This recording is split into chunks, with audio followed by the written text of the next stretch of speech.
implications of really any kind of work that we're going to do with this population, thinking about what is the role of an anti-deficit perspective, what is the role of masculinity, what is the role of being equity-minded, and what is the role of embedding love. So just like what we would consider to be some basic concepts, what does that look like when we're talking about working with this population? So today we'll have two guest speakers.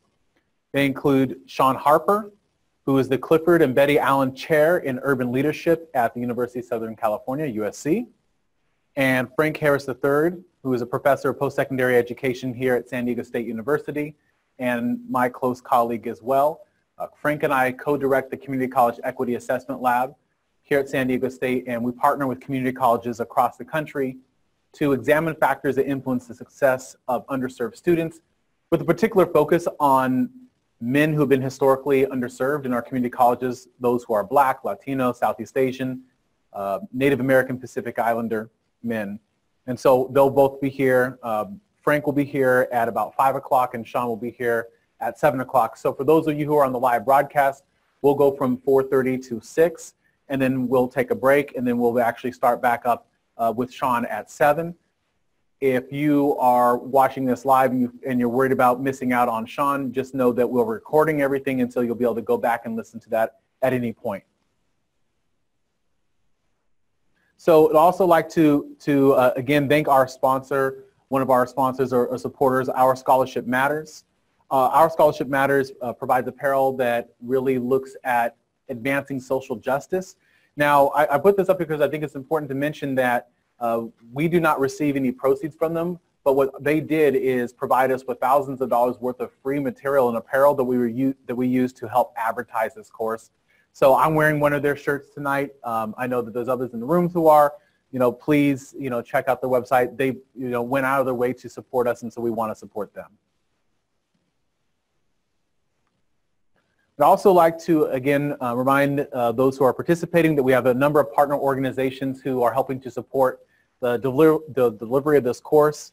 They include the Education Trust West, the Campaign for Black Male Achievement, Moms of Black Boys United, which I'll talk about here in a moment, San Diego State University Instructional Technology Services, Our Scholarship Matters, and the Center for Organizational Responsibility and Advancement, CORA, which the part of our lecture tonight will include information that's derived from them.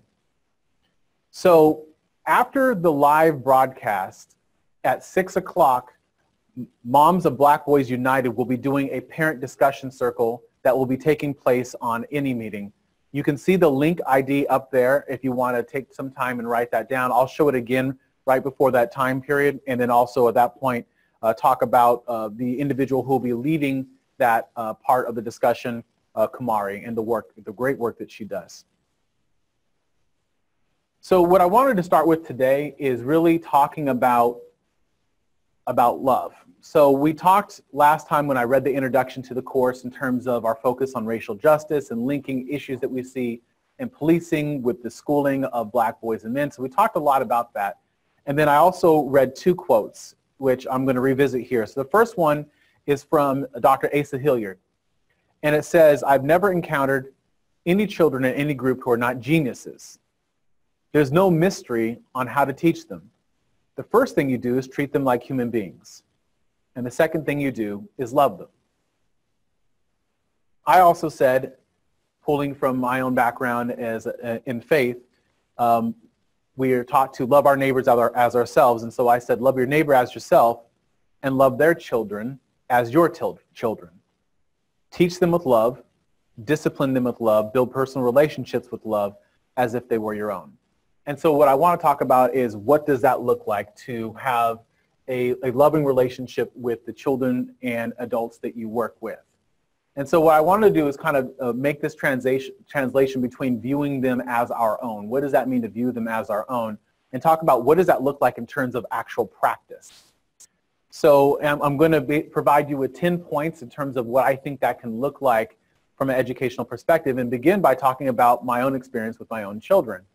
So I'm blessed to have 3 wonderful children, a boy and 2 girls. And when my wife was pregnant with them, there was this incredible anticipation of when they would come. I was excited trying to figure out, okay, how do I prepare for this? How do I get ready to help bring these children into the world? And so, you know, a million things are running through your mind, but there's this excitement about them being in your presence and the ability to be able to hold this new baby and even to be able to be proud to show this baby to others. Then, as you know, after the child was born and we began to do those things, I began to then study them, just like, because I was so interested in learning about them. So, you know, with my son, you know, what made him laugh? What made him cry? When were the times that he slept? When were the times that he didn't sleep? And then as he began to get older, then looking and studying him, looking at other things like, you know, when did he start to walk? What were the things that led to that? And crawling before that, of course, and talking. What was the first words that came out of his mouth? So I began to then learn about him with incredible interest. And I think that when we engage the students that we have, that we can take those same kind of perspectives and then bring that into the learning experience with them. So the excitement of arrival, as a student enters into your class, being truly excited that they are there and letting them be able to see that, hey, you know, I'm happy that you are here today, that your presence is meaningful to me, and thinking about that transition from them coming from outside of the classroom to inside the classroom, how do we then convey that kind of message and that kind of relationship? Secondly, then learning about them with interest, taking the time to learn about them. What are their interests? What are the things that they like to do? What are the things that they don't like to do? Learning about their families, their communities, their cultures, everything that you can learn about them. Why? Because we actually are truly interested in learning what is it that makes this person this person. And then, of course, from an educational perspective, we can then take that information, leverage those assets to then help support the learning experience for that student. For our children, we typically want the best for them. We want the greatest opportunities for them to have the greatest life experience that they can. And so what do? We advocate for them to make sure that happens. If there is a program that we can put them in that's going to give them a better opportunity, we're going to advocate for them to get into that. If we see that someone isn't treating them well, we're going to advocate for them to be treated well, right? Because we have this true desire to see them do better. And then as part of that, we also then worry about them. I worry constantly about my own children. I worry that they will struggle. I worry that they won't be able to have all the opportunities that should be afforded to them. I worry particularly with my son, you know, what does it mean for him to grow up in this world as a black man? And how will he be engaged in school settings? How will he be engaged by law enforcement? So I worry about him.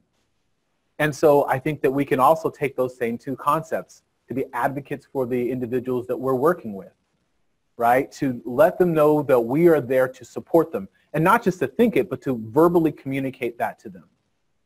And to be so invested in their success that we worry about them. They're on our minds in that way where we're thinking about, okay, what do we need to do to make sure that they don't step into that pitfall? How can we help them here, right? That they're constantly on our minds. To discipline them with love, right? So if you think about your child, right, sometimes your child will do things that they shouldn't do. My kids do things that they shouldn't do all the time. And as a parent, right, what I try to do is to discipline them in a way where I'm trying to then teach them to make them better, to build them up, as opposed to necessarily punishing them to destroy them and bring them down. And so I think when we think about the kind of ways that we engage our black boys and our black men in a classroom setting, in some ways it should be no different, right? So sometimes we need to step in and say, hey, you're not doing something right. That's part of loving somebody, is giving them the honest feedback. But doing it from the standpoint that we're not trying to destroy them or bring them down, but we're doing it from a place where we care about them and we want to help use that as a learning experience to elevate them and their opportunities. With my kids, I boast about them. If you've ever heard me speak, at least sometime in every speech, I'm probably mentioning one, if not all three of them. Why? Because I'm extremely proud of them. With the students that we work with, in many ways, we should be doing the same thing, talking about them positively. And I think that's even more important when we're talking about black boys and black men. Why is that? Because the narrative of this population is what? That they're lazy, they don't care. They're not really here for school. If they're in college, they're only really here for the financial aid. So there's this deficit perspective that rings true for this population, right? This is what people truly believe about them, but it's erroneous. And so it's even more important than as educators for us to present a counter narrative to the dominant narrative about these students. And we're going to talk more about what that looks like because the class has a challenge for you all, which I'll talk about in a moment. Time investment. I am an extremely busy person, but you know what? What I view as important is the time that I have with my kids. And so whatever I have to do to make time to be able to engage with them, to take them out, to do fun things, to give them incredible experiences, loving someone means really setting aside that personal time to build a personal relationship with them. You can't just go in front of the class, teach them and say that, yeah, these are people I care about. That's not enough. It takes a personal relationship. And in reality, most personal relationships are not built in the classroom. They're built outside the classroom, where you can have an informal interaction with a student, talk with them about what their interests are, what their likes are. Again, learning about them, but really showing that you really want to engage with them. Another concept is called what we call shared investment. So shared investment is basically a manifestation of authentic care. So, and this is what it looks like, that when a student does well, when they succeed, when they get that good grade, when they transfer on to that institution that they want to go on to, whatever that measure of success should be, that we are so personally invested in them and their success that they know that we will feel like we've succeeded as well. And on the flip side, if they stumble, if they fall, if they don't do well, if something doesn't go right, that we are going to then personally feel like we didn't do well either, right? So it's not just that they have their own experience and we have our own experience and we're rooting for them. No, that our destinies, our livelihoods, our cares are interconnected. So it's that shared investment. And lastly, that we would guard them, right? With our kids, what do? We protect them against those who would want to bring them down, who would want to see them not do well. It should be no different with our students, right? We should want to guard them from those who might want to bring them down. And so let me give an example of what we see in terms of how that can look in a college setting. So let's say that I am a faculty member and I'm teaching a student and the student's in my class and he's not doing as well as he should. And I know by just having a conversation with him, you know what, he probably needs to go to financial aid because it looks like he might need an emergency loan, and he probably needs to go to tutoring services. But because my goal is to guard him, I'm not just going to say go to those services and they're going to give you what you need. I recognize that there's certain people on my campus who are going to be invested in him, who are going to want to support him, and are going to treat him the same way that I do. And I also realize that there's some people who aren't going to connect with him in the same way and may even not want to have those interactions with him. So what do? I pick up the phone and I call those people and I say to the people who I know will go out of their way for this student, I say, hey, I'm sending over whatever the student's name is to you right now. Will you be there to receive them? So that that student knows that there's someone who's there who's waiting on them. Even better, if I can go and walk that student over there and link them with somebody who I know is going to support them. So what is that all about? It's about guarding them and providing them with the best opportunities by linking them with people who we know are going to be truly invested in their success. So these are just some ways I think that as educators we can bring love into the educational context and help to express that as part of the work that we do. Last week, as after the live broadcast, there was a lecture that we did called Black Lives and Black Minds, Exploring Patterns in Policing and Schooling. And what we did in that lecture is we talked about 10 primary ways in which the schooling of black males mirrors the ways that they are policed in society. And we talked about different concepts such as how they are often excessively engaged by law enforcement, in school settings and out of school settings, and by educators. We talked about mandatory punishments, how mandatory sentences mirror mandatory suspensions in the ways that they are employed in school settings. So I'm not going to go through all the concepts and the depth that we had in terms of that conversation, but we did record this session and it is available on YouTube. So if you missed it and you want to see it, please go to the YouTube channel and watch it. Leave a comment if you'd like to. We'd like to hear your feedback on it. But we feel like it's important because we can't talk about Black lives and Black minds without recognizing that the same patterns that occur in policing are oftentimes the same patterns that we see in educational settings as well. In addition, as part of this course, we asked the students who are here in the classroom to help identify some assignments for those who are the public learners in the course. And so each week we'll talk about a simple assignment that we have for you. They're very simple. They're straightforward. They're things that you can do that typically take 10 minutes or less of your time. But we feel like if there's this many people who are watching at this many sites across the country, that 10 minutes of your time equals a lot of time that's being put in by a lot of people.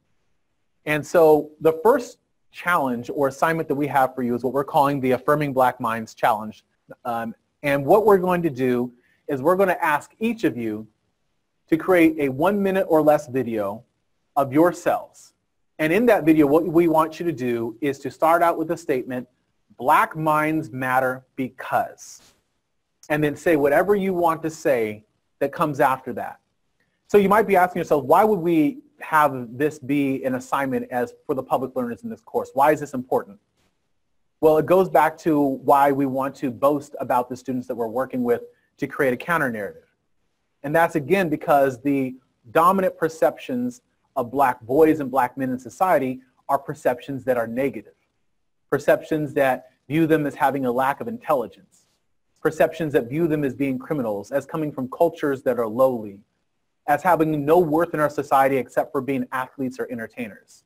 So why do we want to do this? Because we want to shed and to portray a different type of view of this population, an asset-based view where we're talking about why they do matter, why they are important, what they do bring to the table, and talking about that in a way that then helps bring that to other people who may not be part of this course. So we have a short video for you of the guest speakers from this class. And what we asked each of them to do is say, hey, for just a few moments, can you talk about why Black minds matter? And so we're going to play that for you, and we're hoping that you will engage this challenge and that you will put together a short video of yourself doing the same thing. And when you do, we ask that you use the hashtag that we're using for this course, Black Minds Matter. And what you can do is you can use that hashtag and you can feel free to tag us if you want to. If not, please use the hashtag so that people can see that this is important and that we do need to elevate and extol the value, morality, and dignity of Black minds. Black minds matter because we built the first civilization. Black minds matter because Black people have always made a contribution to American society. Black minds matter because children need to know that they are loved in a society that might not communicate that to them. Black minds matter because our younger generation are looking and depend on strong, intelligent Black minds. Black minds matter because Black people are among the most talented and gifted intellectual thinkers on earth, and we need the proper equity in our institutions in order to cultivate that talent for the betterment of our society. Black minds matter because thought begins in the mind. Whatever you conceive, you can achieve. Black minds matter because genius lives within. Black minds matter because oftentimes they're not given the space or recognition to prove that they matter. So it's important to embrace the fact that Black minds do matter. And there are Black people and brown people out there doing incredible things that have incredible minds that have and continue to make a powerful and important contribution to this country. Black minds matter. Black minds matter because the onus is upon us that each one reach one and teach one. And we know that our fates are all inextricably linked one to another. Black minds matter is an affirmative statement that our minds do indeed matter. Join us beginning October 23rd as we seek to raise the national consciousness about issues facing Black boys and men in education. So what I'm going to do at this point is I'm going to give just a short mini lecture on implicit bias, because I think that if we're going to talk about what are some foundational concepts that we know influence the success of this population, this is certainly one that's very important. So and I should note that myself and Dr. Harris do a lot of work in schools and colleges doing training on implicit bias. And so what we've done here is just taken a few of the slides that we have that talk about this topic.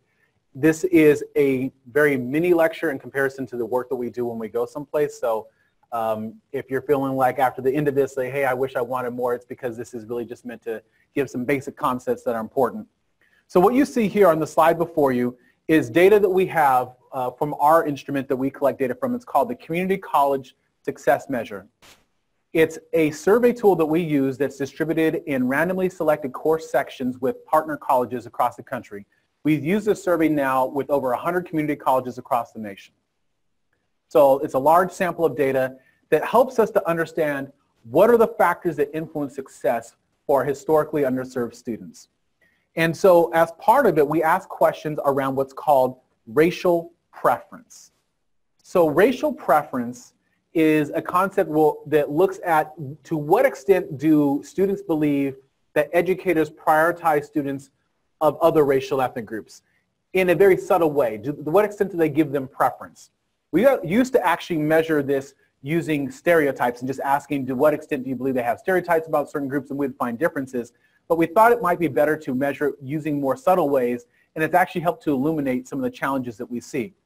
So on your slide, you'll see that we say, and one of the questions that we ask is, to what extent do you believe that your faculty members appreciate you?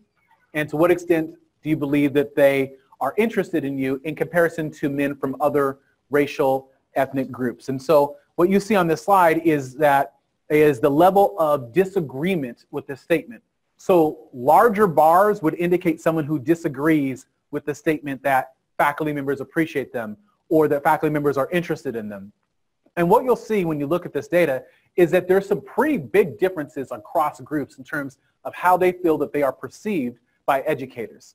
So for example, you can see that black men were 140% more likely to perceive that faculty members do not appreciate them and 80% more likely to perceive that faculty members were not interested in them in comparison to white men who are in the same sample.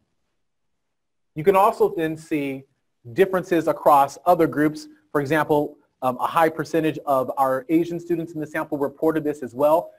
You should note that a lot of the colleges that we partner with have high populations of Southeast Asian students, so Hmong, Cambodian, Laotian, Vietnamese. So that's likely represented in that sample. And you'll also see the same thing with multi-ethnic students.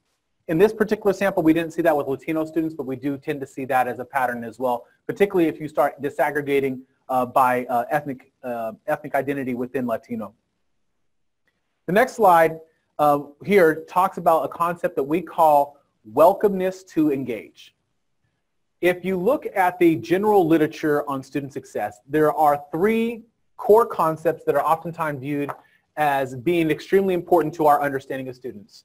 So one concept is called engagement. One concept is called involvement. And the other is called integration.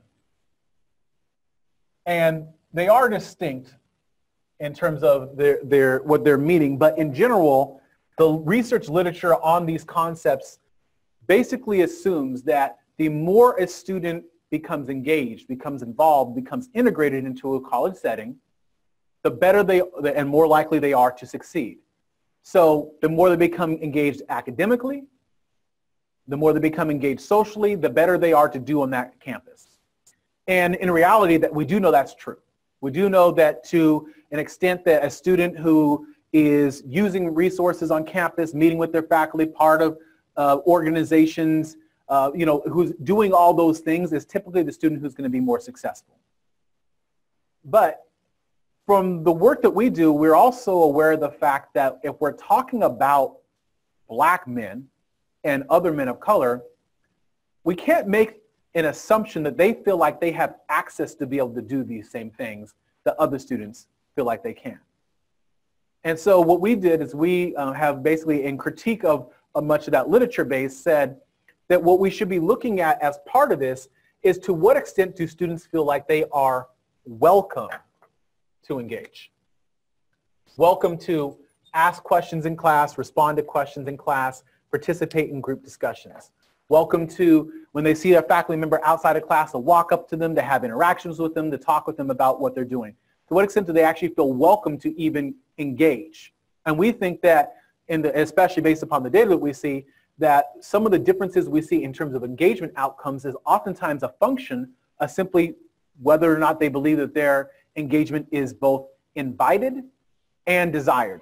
And so what you can see on this slide is looking at what we call our outside of class welcomeness. To what extent do students feel like they are welcome outside of the classroom to be able to say hello to faculty members, to talk with them about academic matters and do those things? And as you can see here on this data, there was a higher level of disagreement, same kind of pattern that you saw in the previous slides, for our Black students in comparison to white students, for our Latino students, and for our multi-ethnic students in the sample. On the left one and the one on the right side in terms of talking about academic matters, everyone was higher than the white population in this, right? So I think this is important because of two reasons. One, we can talk about engagement, we can talk about involvement, we can talk about integration, and they're great concepts. But if we don't take a step back and actually ask ourselves, well, does everyone feel like they actually have access to be able to do those things, then we're missing a key point of a student's experience. The second reason why it's important is because I believe that this data helps to illuminate what we refer to as implicit bias.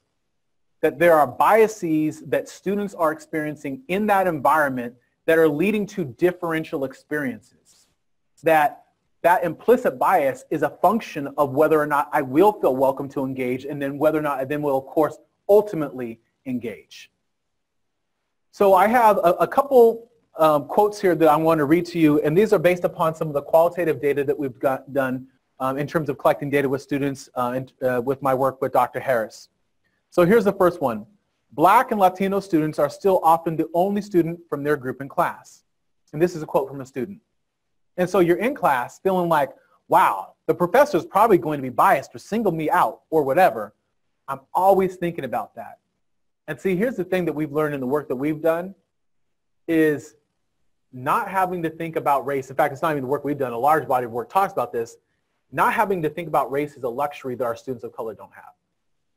They constantly have to think about this and these dynamics because it influences their ability to be able to be successful. Here's another quote. Teachers and students, people on campus, they unconsciously make assumptions without thinking. They see you and assume that because you're a black male, they know all these things about you that might not even be right. So let's talk about what this is. This is a function of what we refer to, we believe, as implicit bias. And I'm going to read you two different definitions and one description and then talk about what are some key points that come out of this. So with the first definition, here's what we see. Implicit bias is the attitudes or stereotypes that affect our understanding, actions, and decisions in an implicit manner, activated involuntarily without awareness or intentional control. So it's not purposeful necessarily.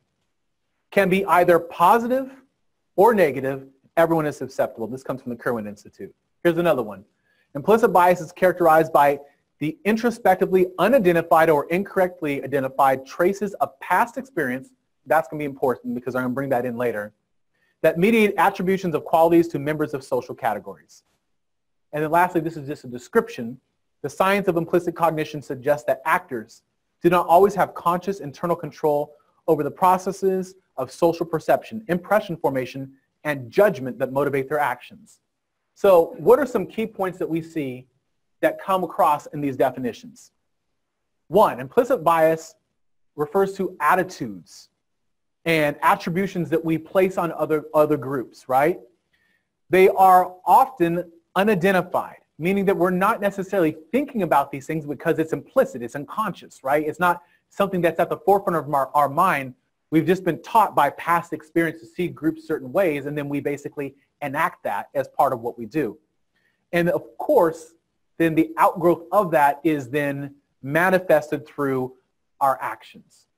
Our actions that microaggress students. Our actions that make a student feel maybe unwelcome to engage. These are the outgrowths of this bias.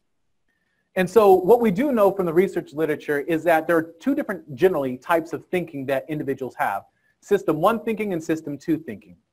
System 1 thinking is that unconscious reasoning. It's responding to something unconsciously based upon, again, really you pull typically from your past experience. So it takes low effort because it's unconscious, and it's automatic. It's not even something that you necessarily think about, you just do it. And that's oftentimes what we find in terms of the work that we do with microaggressions, is somebody microaggresses somebody, someone might call them out on it, and they're like, what are you talking about? I didn't say that. That's not what I mean, because they didn't even realize where it came from because it was implicit.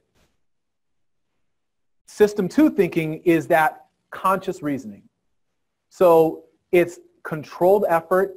It's very high effort in terms of what you're doing. You're thinking intentionally about every word that comes out of your mouth. It's that high level of functioning. And what we know is that when you do that, you're probably less likely to engage your implicit associations about certain groups than when you're doing something unconsciously. So then you might ask yourself, okay, so if I'm more likely to engage implicit associations that might microaggress students or make them feel unwelcome to engage, when is that more likely to occur? Well, and if we know if it's through System 1 thinking, then, well, when am I more likely to activate that type of thinking? And here's when that occurs. In situations where information is ambiguous or incomplete. A real good example of this when we talk about men of color is behavior. We can construe behavior in many different ways based upon what we see. To us, one student who is animated is viewed by another person as that student is aggressive. For one student that we see on their computer who we think one person might assume that they're studying, another person might assume that they're on social media and not paying attention, right? So it's where information is incomplete or ambiguous.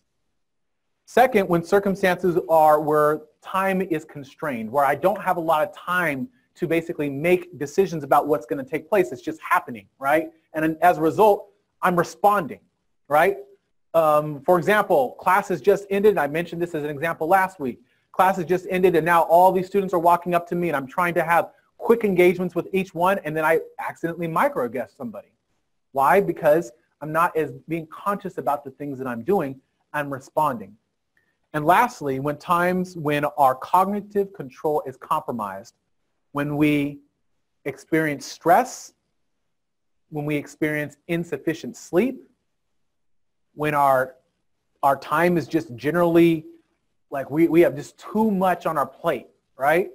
Now, it's funny because as an educator, when I see this, ambiguous or incomplete information, time is constrained, experiencing stress or insufficient sleep, I look at that, I'm like, well, that's just my life. How many would agree with that statement? Most, right? That's our lives, particularly if we work in social settings. So we then, of course, then shouldn't be surprised that we're likely to see these implicit associations take place in our classrooms and then the interactions that our men of color have. I'm going to go further. We then, of course, also shouldn't be surprised when we see these interactions take place with police officers. How many times when they engage somebody is there incomplete or ambiguous information?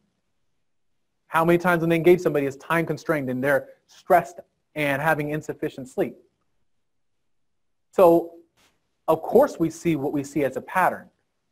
But that doesn't have to be, because that is the condition, it doesn't have to be how things end.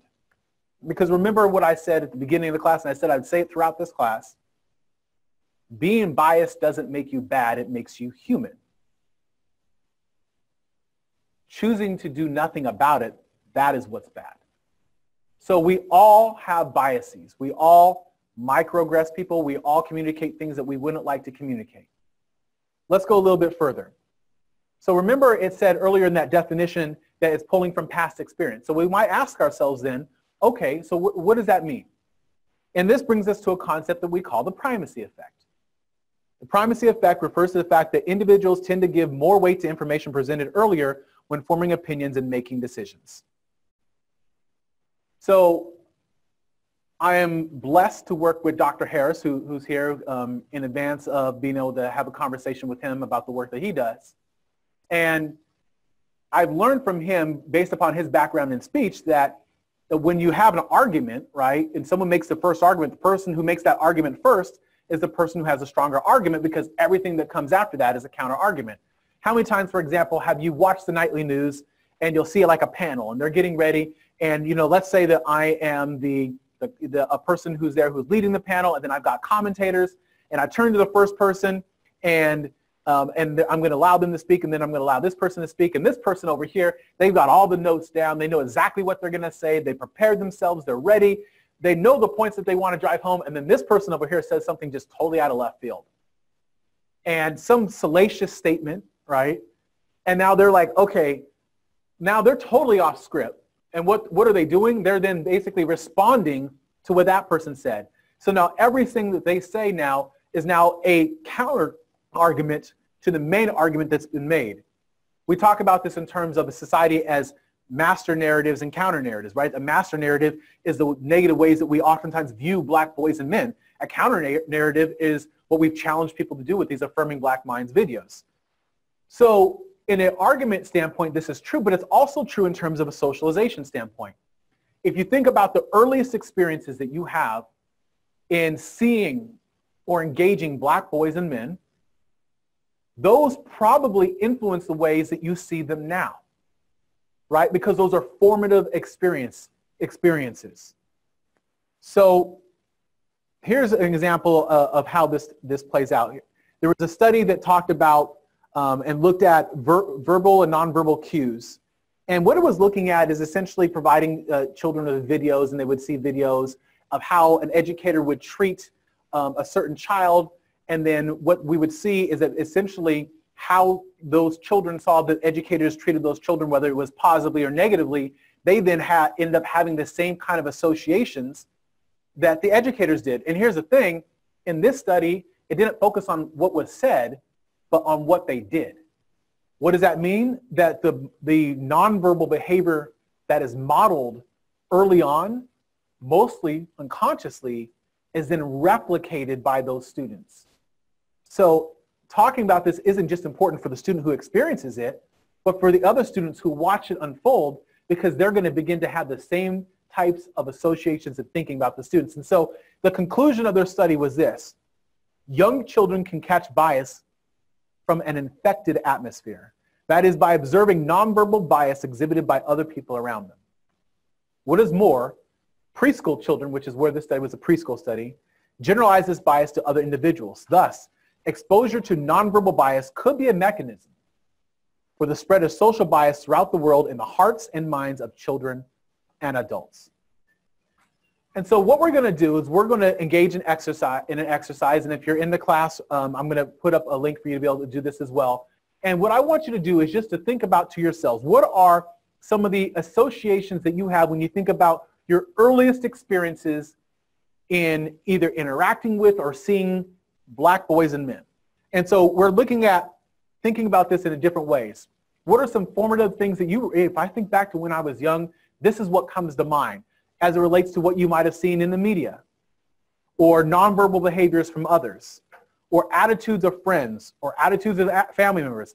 Everyone has a crazy uncle, right, who says things that they shouldn't say. Everybody's got one, right? So think about what are some things that you remember. And so what we want to do is we're going to go over to an application. It's called Poll Everywhere. And we're going to give you an opportunity to go ahead and start to share what you think about that. Kron, can you pull that up? Always in groups, needing help, media, football players. Keep on bringing them through. I'm going to erase this now. Little Black Sambo, characters on TV, football players, Static Shock, Michael Jackson and the Jackson 5 on American Bandstand, gangsters, television shows, Cliff Huxtable, black boys playing handball, sports figures. Any others? Images of black men, poorly clothed, skinny, and miserable, working as slaves in the history books I would read. Needing help. Hanging on the street corner. Different strokes in the Cosby Show. Earliest is 4 years old, my father, loving, supportive, and encouraging. Same for my uncle. Fresh Prince of Bel-Air. Prince and Purple Rain. My family watched the movie when I was 7.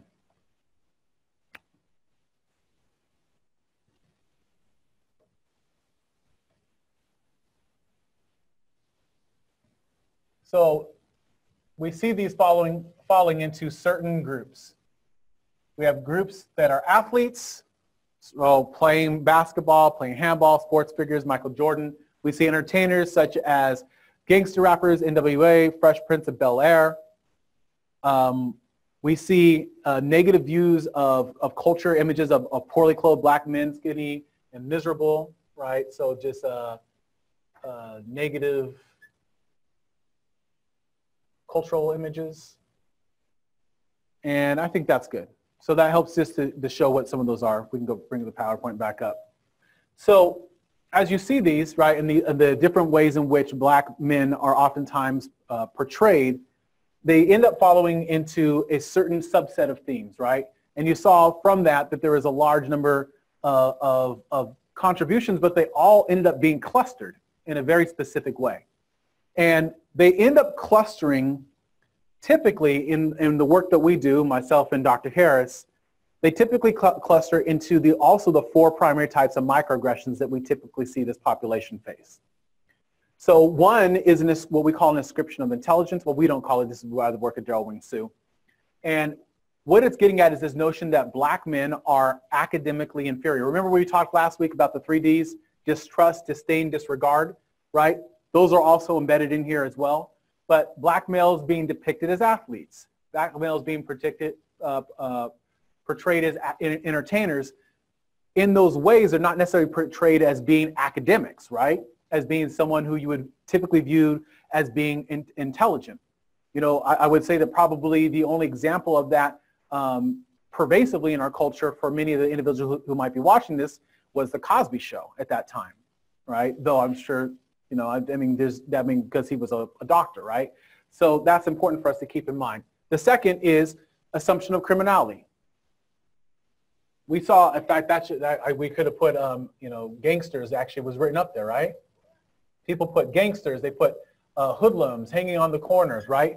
This assumption that they are criminals, that they are deviant, they are up to go good. We talked about that extensively last time. Pathologizing culture, viewing people's culture in very negative ways.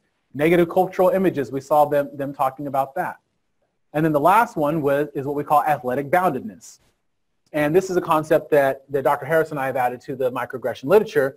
And what we talk about is the fact that typically when you see a black man on campus, they can describe an experience, at least some experience that they've had, where they've been asked about being some sort of athlete on campus, right? They're assumed to be athletes, right? And that even to the extent that their worth on a college or university campus is that of an athlete.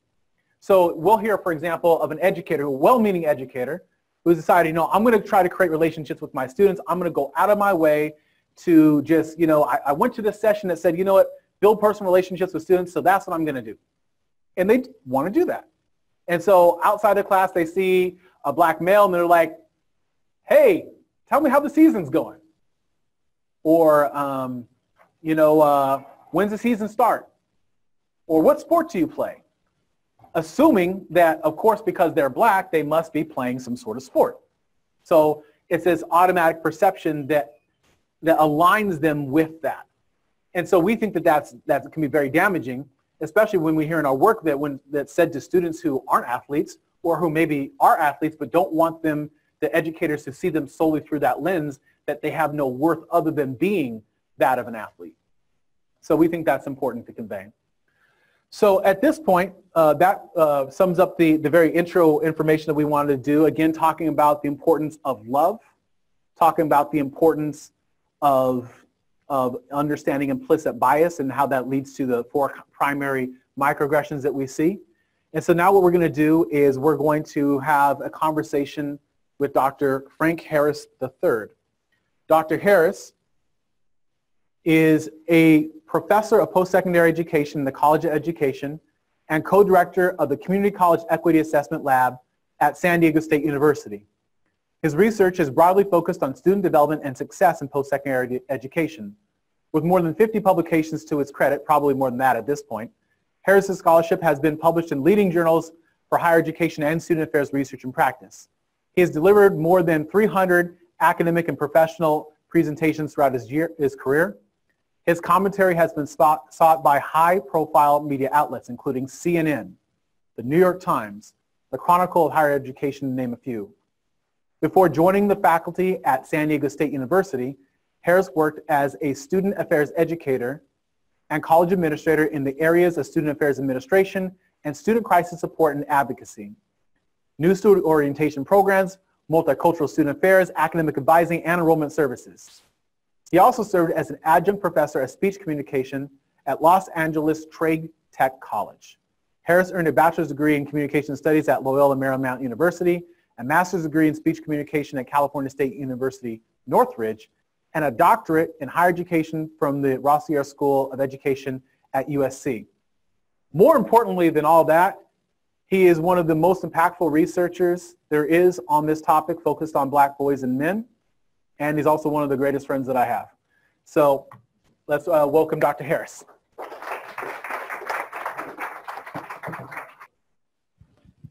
Okay, so we will be taking questions for Dr. Harris. If you have things that you want to ask him, remember that we are using social media to field the questions through Twitter using the hashtag Black Minds Matter. Again, the hashtag Black Minds Matter. I know you have it, but I'll write it again just to make sure. Black Minds Matter.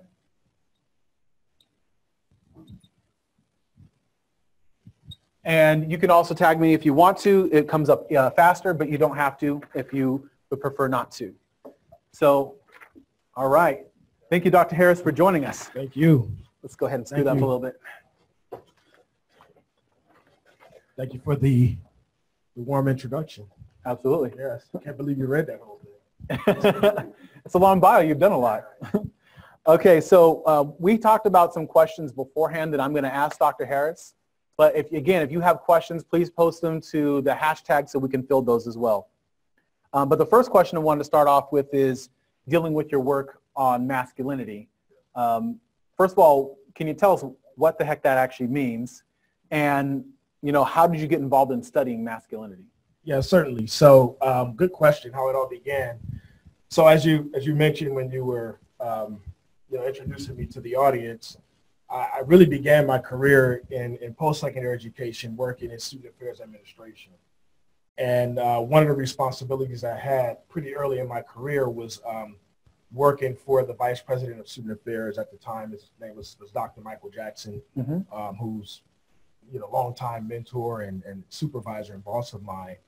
And one of the things that I had to do in my work with him was to support students who had experienced some kind of crises or some kind of emergency, something unforeseen that happened in their life while they were enrolled at the university. And one of the sort of issues that I had to work on was to partner with the director of the Women's Center at the time. Her name was Lori Strauss, and she would work with women who had survived been sexual assault survivors, and I had to work with the students who were actually the perpetrators of those crimes. That's heavy. Yeah. So just working through that, working closely with Lori, and we recognized pretty early on that we were doing a lot as far as the university goes, which we were doing a lot to come up with ways to help women avoid being sexually assaulted, right? One thing that we recognized that wasn't happening was that most of these acts, actually pretty much all of them, that it was men that was perpetrating these acts, but we weren't doing anything to target men. We weren't doing any interventions around, better educating men and really, in many ways, kind of understanding the sort of underlying reasons why men committed sexual assault. We weren't really doing that in a proactive way. So just in partnering with her and just sort of learning more, about how do you really help to reduce rates of sexual assault on the college campus, I was drawn to this notion of looking at masculinity. And, recognizing that masculinity was really at the heart of a lot, not just sexual assault, but a lot of the problems that we were seeing with regard to college men. So we're looking at alcohol abuse, or we looked at underachievement, where we were looking at, any negative behavioral patterns that involve men. Masculinity was really at the heart of it. And not just masculinity for masculinity's sake, but, really recognizing that the ways in which we teach boys to be men, that those lead to a lot of unhealthy patterns and negative ways of seeing oneself as a man. And, just the more I studied that, the more I learned it, the more I became fascinated with it. This was actually before I started really looking at issues that were specific to men of color and looking at Black men as well. So that's sort of how it all started. I, transitioned into a doctoral program shortly thereafter. I got to work with Dr. Shaun Harper, who I understand everybody will have the opportunity to talk with soon. And just, he really encouraged me to really do a thorough job of unpacking masculinity. What does it mean? How does, men's participation in college environments, whether it's fraternities or athletic teams or, all male rest halls, whatever spaces they were in, how does masculinity really help to shape their experience? How is it core and central to their experience?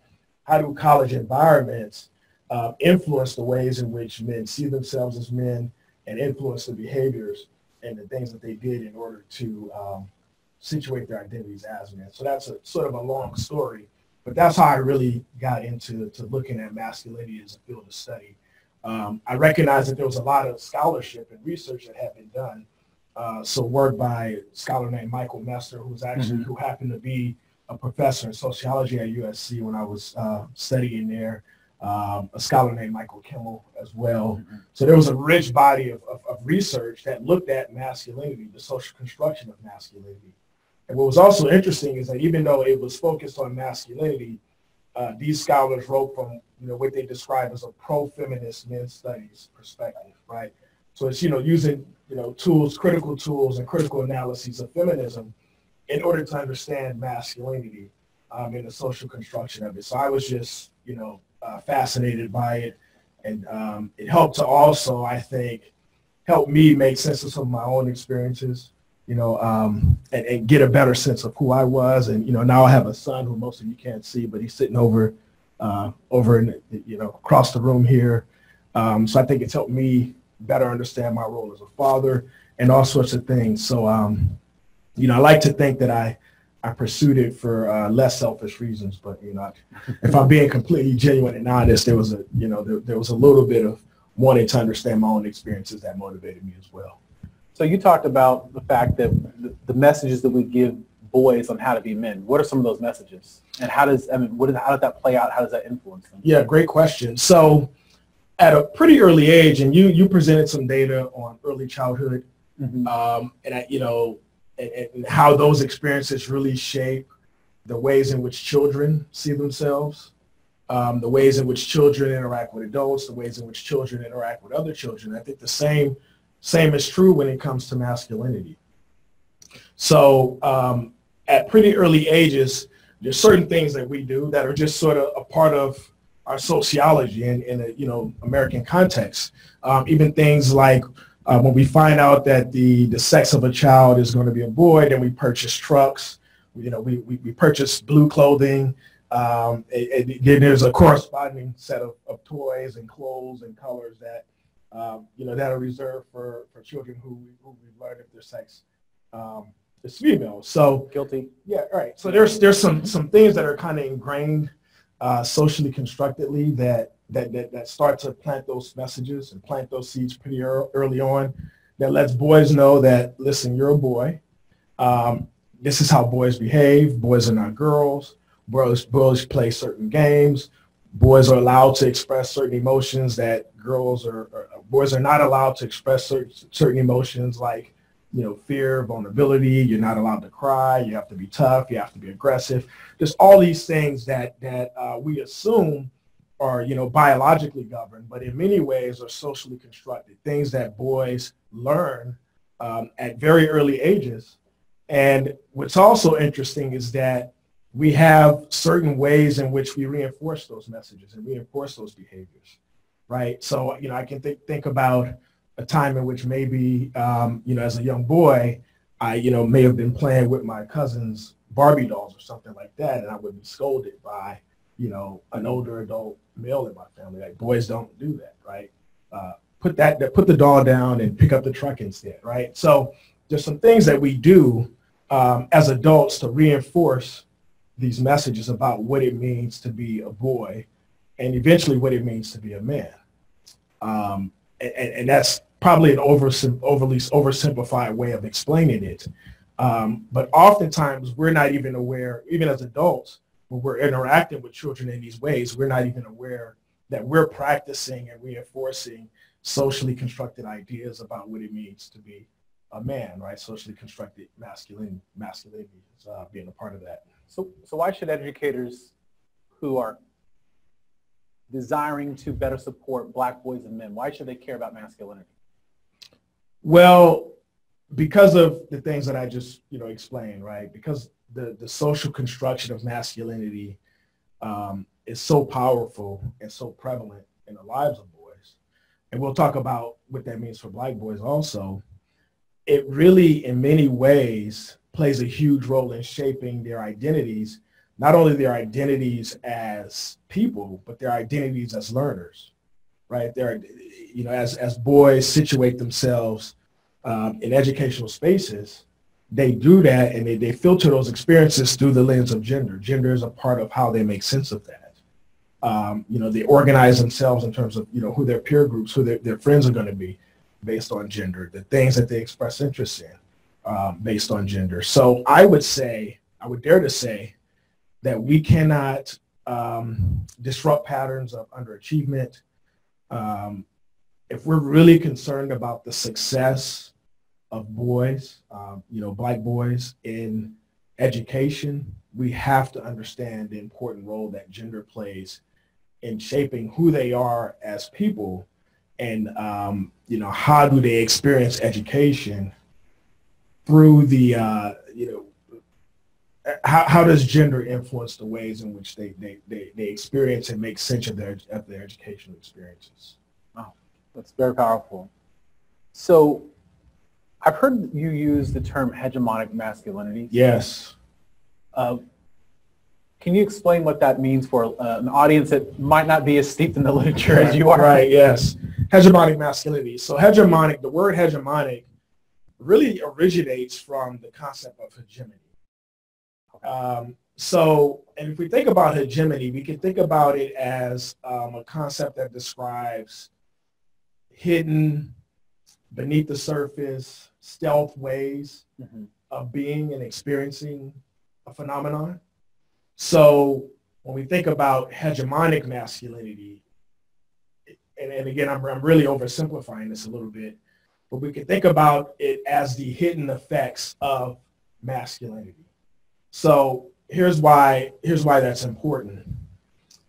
A lot of the things that we assume are important about what it means to be a man, a lot of the things that the sort of taken for granted assumptions and definitions about masculinity are actually harmful, right? So when we tell boys that you have to restrict your emotions, right? You're not allowed to cry, you're not allowed to show vulnerability, you have to be tough, you have to man up. Those are actually harmful messages for boys, right? And when boys internalize those messages and act accordingly, it's actually not conducive to their, to really being fully functioning, healthy, thriving human beings. Okay, but right. Okay, so you're right, but I'm going to stop you for a second. But as a father, right, I might think to myself, if I don't do that, then he's going to get picked on, he's going to be bullied. Right, and that's why this notion of hegemonic masculinity is so important, because it hides the hidden effects of masculinity in ways that we become complicit in our own oppression, so to speak, as it relates to gender and masculinity, right? So I don't even recognize, right? Yes. So, what happens is I simply practice and reinforce the messages about masculinity that were reinforced within me as a kid. And I impose those same ideas on my kids, not recognizing the cost or the detrimental effects of that, right? So there's also, related to this concept of hegemonic masculinity, there's a psychologist, a researcher, his name is Jim O'Neill, who talks about male gender role conflict. That's directly, and it parallels really nicely with hegemonic masculinity. So hegemonic masculinity is a sociological concept. Male gender role conflict is really the psychological manifestations of what we see when it comes to hegemonic masculinity. So for example, O'Neill says this about male gender role conflict. When men, well, we can even broaden this to boys as well. So when boys and men recognize that they're really not able to fully live up to the expectations that are imposed upon them as it relates to gender and masculinity, right? Because no guy can be tough, aggressive, this physical specimen, like all the things. There's a long list that we could write here if we had the time to do it, but no one could really truly live up to all of the socially constructed expectations around masculinity. And when we recognize that we can't do that, then O'Neill says a couple things happens. First, we experience anxiety and conflict, right? This imposter syndrome, so to speak, where we recognize that, oh no, I'm not really like the guy, or I'm not really living up to what it means to be a man. And I'm worried that everyone is going to recognize that, everyone's going to figure that out, and then they're going to see me, and it's going to result in me being ostracized, bullied, all the things that we get concerned about, right? People are going to see me as less of a man. And it's one thing that I've learned at a pretty early age, that the last thing I want to be is seen as less than a man, right? If I'm really embracing this notion of what it means to be a man. So the conflict and anxiety happens, and then the second part of it, what do you think happens then? You want to take a guess? What do? We try to cover it up and overproject. We overcompensate, exactly, right? So, think about the 19-year-old sophomore who, engages in binge drinking, is out trying to, have sexual relationships with multiple women, and who's engaging in a lot of other risky behavior. Well, in many ways, it's a manifestation of male gender role conflict. It's that young man's attempts to cover up the fact that he's not really living up to all the things that he assumed he has to live up to in order to be valued and respected and appreciated as a man. Now, so I think we would all agree that the risky behavior and the things that I described are harmful, that these aren't good things. These don't allow us to be thriving, fully functioning, thriving human beings, right? So that's where, but we don't even recognize that part of it, because when we talk about hegemonic masculinity, it's the meanings and assumptions and the effects are beneath the surface. They're hidden.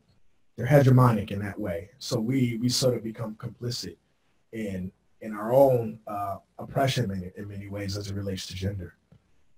Okay. Yes. I've heard you talk about other ways in which that's manifested as well, though, right? Yes. In terms of homophobia. Yes, right. So, and again, going back to O'Neill's theory of male gender role conflict, there's 6 patterns of male gender role conflict. There's 6 ways in which conflict manifests. And for the students who are in the class, this will be on the test, so write these down, okay? All right, what are some of those? All right, so you don't have to remember all 6. Homophobia is one of them. Okay. Right.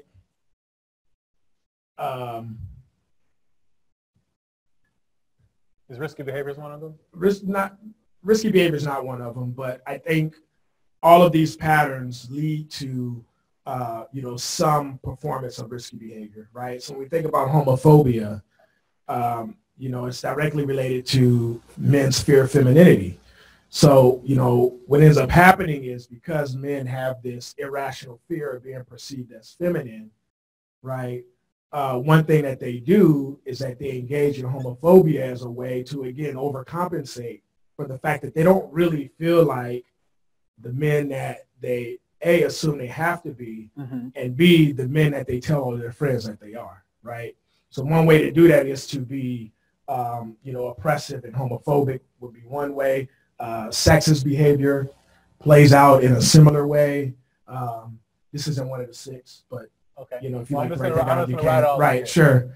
Some other things or some other ways that we see it play out are, healthcare problems, right? So when we think about men being afraid to go to the doctor, when we hear about men being afraid to seek psychotherapy, to engage in behaviors that are beneficial for their health, that men don't do it because in doing so, the assumption is that, well, I'm weak and I'm vulnerable if I have to go to the doctor, if I have to seek help, which often results in healthcare problems. Mm-hmm. Healthcare problems also manifest in which we abuse substances.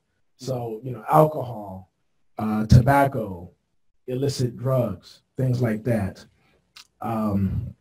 So there's 6. I actually should have wrote. This is good. I think good framing. Now, is this notion of masculinity, is it for all men, or are there specific ways in which masculinity kind of plays out for Black men? So what we just talked about is generally accepted and understood to be the experiences of all men. Okay. Right. So it's sort of germane to the concept of masculinity, or to experiencing masculinity. Now, there's also been quite a bit of work, really good work, that has looked to make sense of how do men of color, and in particular Black men, experience masculinity, or how do men who have physical disabilities experience masculinity, right? Or how do men from low-income background, right? Recognizing that the masculine ideal, so all the things that we say you have to be, tough, aggressive, successful, physically imposing, white, right? That those concept of masculinity are in many ways shaped and reserved for white men, right? That it's really white men who have the opportunity to really, maximize this concept of what it means to be a man, because how we define masculinity in the United States is based on the experiences of white men as the dominant male group in our country. Okay. So what does that mean if you are ethnic minority, right? You can't live up to the masculine ideal, because the masculine ideal is, again, it's based on the experiences of white men, or if you are, a Muslim man. So there's been some scholars. So Tyrone Howard, our colleague at the University of California, Los Angeles, who I understand is partaking in this course as well, talked about, has done a lot of work around stereotypes that are experienced by Black men.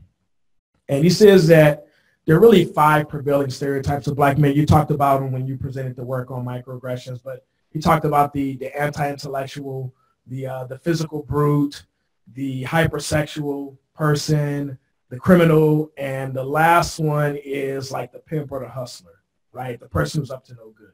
So think about that. Positive. Those are not very right. So because those are the ways in which Black masculinity is socially constructed in our country, it's going to be real hard to kind of live up to the masculine ideal when that's the way people see you, right? Folks who interact with you at school, folks who interact with you in your communities, folks who interact with you at work are really seeing you through this stereotypical perspective of what a Black man is, right? And what a Black man is, right? So because of that, you can never, as a Black man, you can never fully actualize what it means to be a quote unquote man in the American U.S. context, because that definition of masculinity, the concept of masculinity, wasn't really created for you, right? It really wasn't, right? So what ends up happening, so there's these scholars, Richard Majors and Janet Bilson, Majors and Bilson, talked about this concept of cool pose. I've heard about that. Right? Yeah, so talk about cool pose. So cool pose is interesting because they say this: because Black men in the United States experience racial stereotypes, racial oppression, that are in many ways dehumanized. And, you know, dare I even say emasculated, that what they've done is kind of redefine in many ways what it means to be a black man, right? So Cool Pose is an attempt to do that. So they say, you know, the way that Cool Pose manifests behaviorally is through these unique ways of speaking, unique ways of walking, unique ways of dressing, unique ways of styling one's hair. And you know, so part of that is cultural. Those are ways to express culture, to express black culture, but it's also part of a way to reclaim some dignity and some respect as men, to redefine what it means to be a man, to be a black man, right?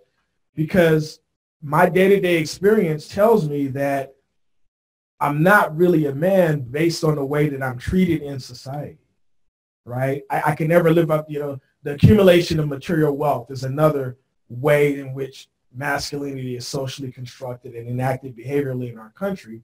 Well, you know, as a black man, it's kind of hard for me to accumulate material wealth because I'm consistently running into, you know, economic barriers and all these things that make it difficult for me to accumulate material wealth in ways that, you know, my white peers can. So what do? So I have to redefine, you know, and I have to redefine what it means to be a man in ways that are aligned with my culture and aligned with my experience. And Cool Pose is a way to sort of to theorize about that and make sense of that. So, you know, they called it Cool Pose. The book was written in 1992. I think the latest way of thinking about it is swagger, right? It's like as a black guy, it's important for me to have swagger. It's important for me to come across as confident, as you know, come across in a way that expresses confidence and reassurance and, you know, strength and pride in who I am. And that's what it means to be a black man, or to reclaim some dignity and respect as a man in a society that does everything that it can to emasculate me and to dehumanize me. So one of the articles for this week is your Cool Pose piece, right? Where you talk about how that then relates to success. Right. So can you make that bridge for us? How does acting cool prevent someone from being successful in school? Or does it? I mean, I don't know. Well, here's what was interesting about that piece. Those were guys that were all black guys. They were all enrolled at a very selective private research university. So these are guys who had, you know, as far as academic success goes, these guys were incredibly successful, right? Just being able to be, you know, to be students who were admitted to this institution. Some of them were, not many of them were athletes. There may have been, you know, a couple who were student athletes in the sample, but most of these were guys who were on scholarship, who were really successful guys. But what was interesting is that they still experienced this tension around, yeah, I'm successful. I'm a student at this prestigious institution. I'm doing well. You know, I'm going to law school. I'm going to medical school. But I still feel this pressure to protect myself and to not be vulnerable and to not, you know, to allow others to see weakness, right? So how did that play out, and what are some of the things that we experienced? They talked about, you know, homophobia was a prevalent thing, right? That these guys really struggled with homophobia, right, in a real significant way, right? They also struggled with sexism. So they talked about, you know, the type of relationships that they pursued with women and you know, why that was important to them and how it was kind of a part of what they did. While at the same time, they talked about being really good students. They talked about, you know, recognizing that they saw it as part of their responsibility to earn good grades and to be successful men in ways that were probably aligned with, you know, the sort of traditional ways in which masculinity is constructed in our country. So, you know, I think the key point is that masculinity is an identity, and identities are very fluid, and identities are shaped by context. So we can't really, we cannot really assume anything. We can't assume that because a guy is, you know, positioned in a certain way that he's not struggling to make sense of his identity as a man, right? More often than not, he is. You know, and dare I say, speaking personally, I am too, right? In a lot of ways. I mean, this is something that I think about a lot. The question of, you know, who am I as a man, and, you know, what type of man do I want to be, and how do I want others to see me as a man? I mean, I think those are questions that I ask myself every single day. And I study masculinity, right? I do this. You're the expert. Right? So-called, right? So, you know, I think that the sort of key point there is that identity is fluid, you know, and then it's also important to recognize that we're talking about masculinity, but we have to recognize and talk about what are our other salient identities that intersect our gender identities, right? Our race, our sexual orientation, you know, and other salient identities, and how does that shape and create a unique experience for us as men, as Black men, right? As men who are enrolled at a university and all the things that come with that. Okay. So now I'd like to turn to the three things that we know are influencing success for Black men based upon the work that we've been able to do together. Yes. Could you talk about those three concepts and why they're important? So here's what we know, and we see this in a lot of the data that we collect. And I should say that this is going to be the last question before we get to, okay, because there's a lot of questions that came in for you. So. Yeah, certainly. So help seeking. Okay. So we know that the guys that are willing and able to be proactive in seeking out help, and help could be, you know, I'm struggling with this concept, I need to go and talk with the professor about it, or, you know, I need some help in getting this paper edited before I submit it. Whatever help is, right? Or I'm struggling financially, I need to ask someone, you know, to support me in that way. Help, if being willing and able to seek out help proactively is a real factor. The second part of it is this, seeing school as this gender neutral space, right? Because when we think about, again, thinking about early childhood, and let's not even say early childhood, let's even fast forward to elementary school experiences, elementary school and middle school.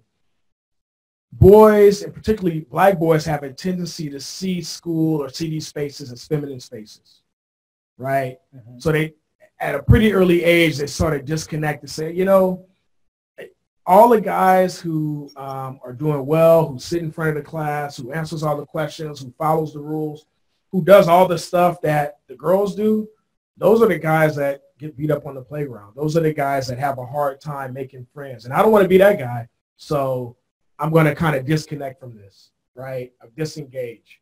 Or when we think about the lack of educators of color, particularly Black male educators in these spaces, it's hard because they don't really see educators with whom they readily identify.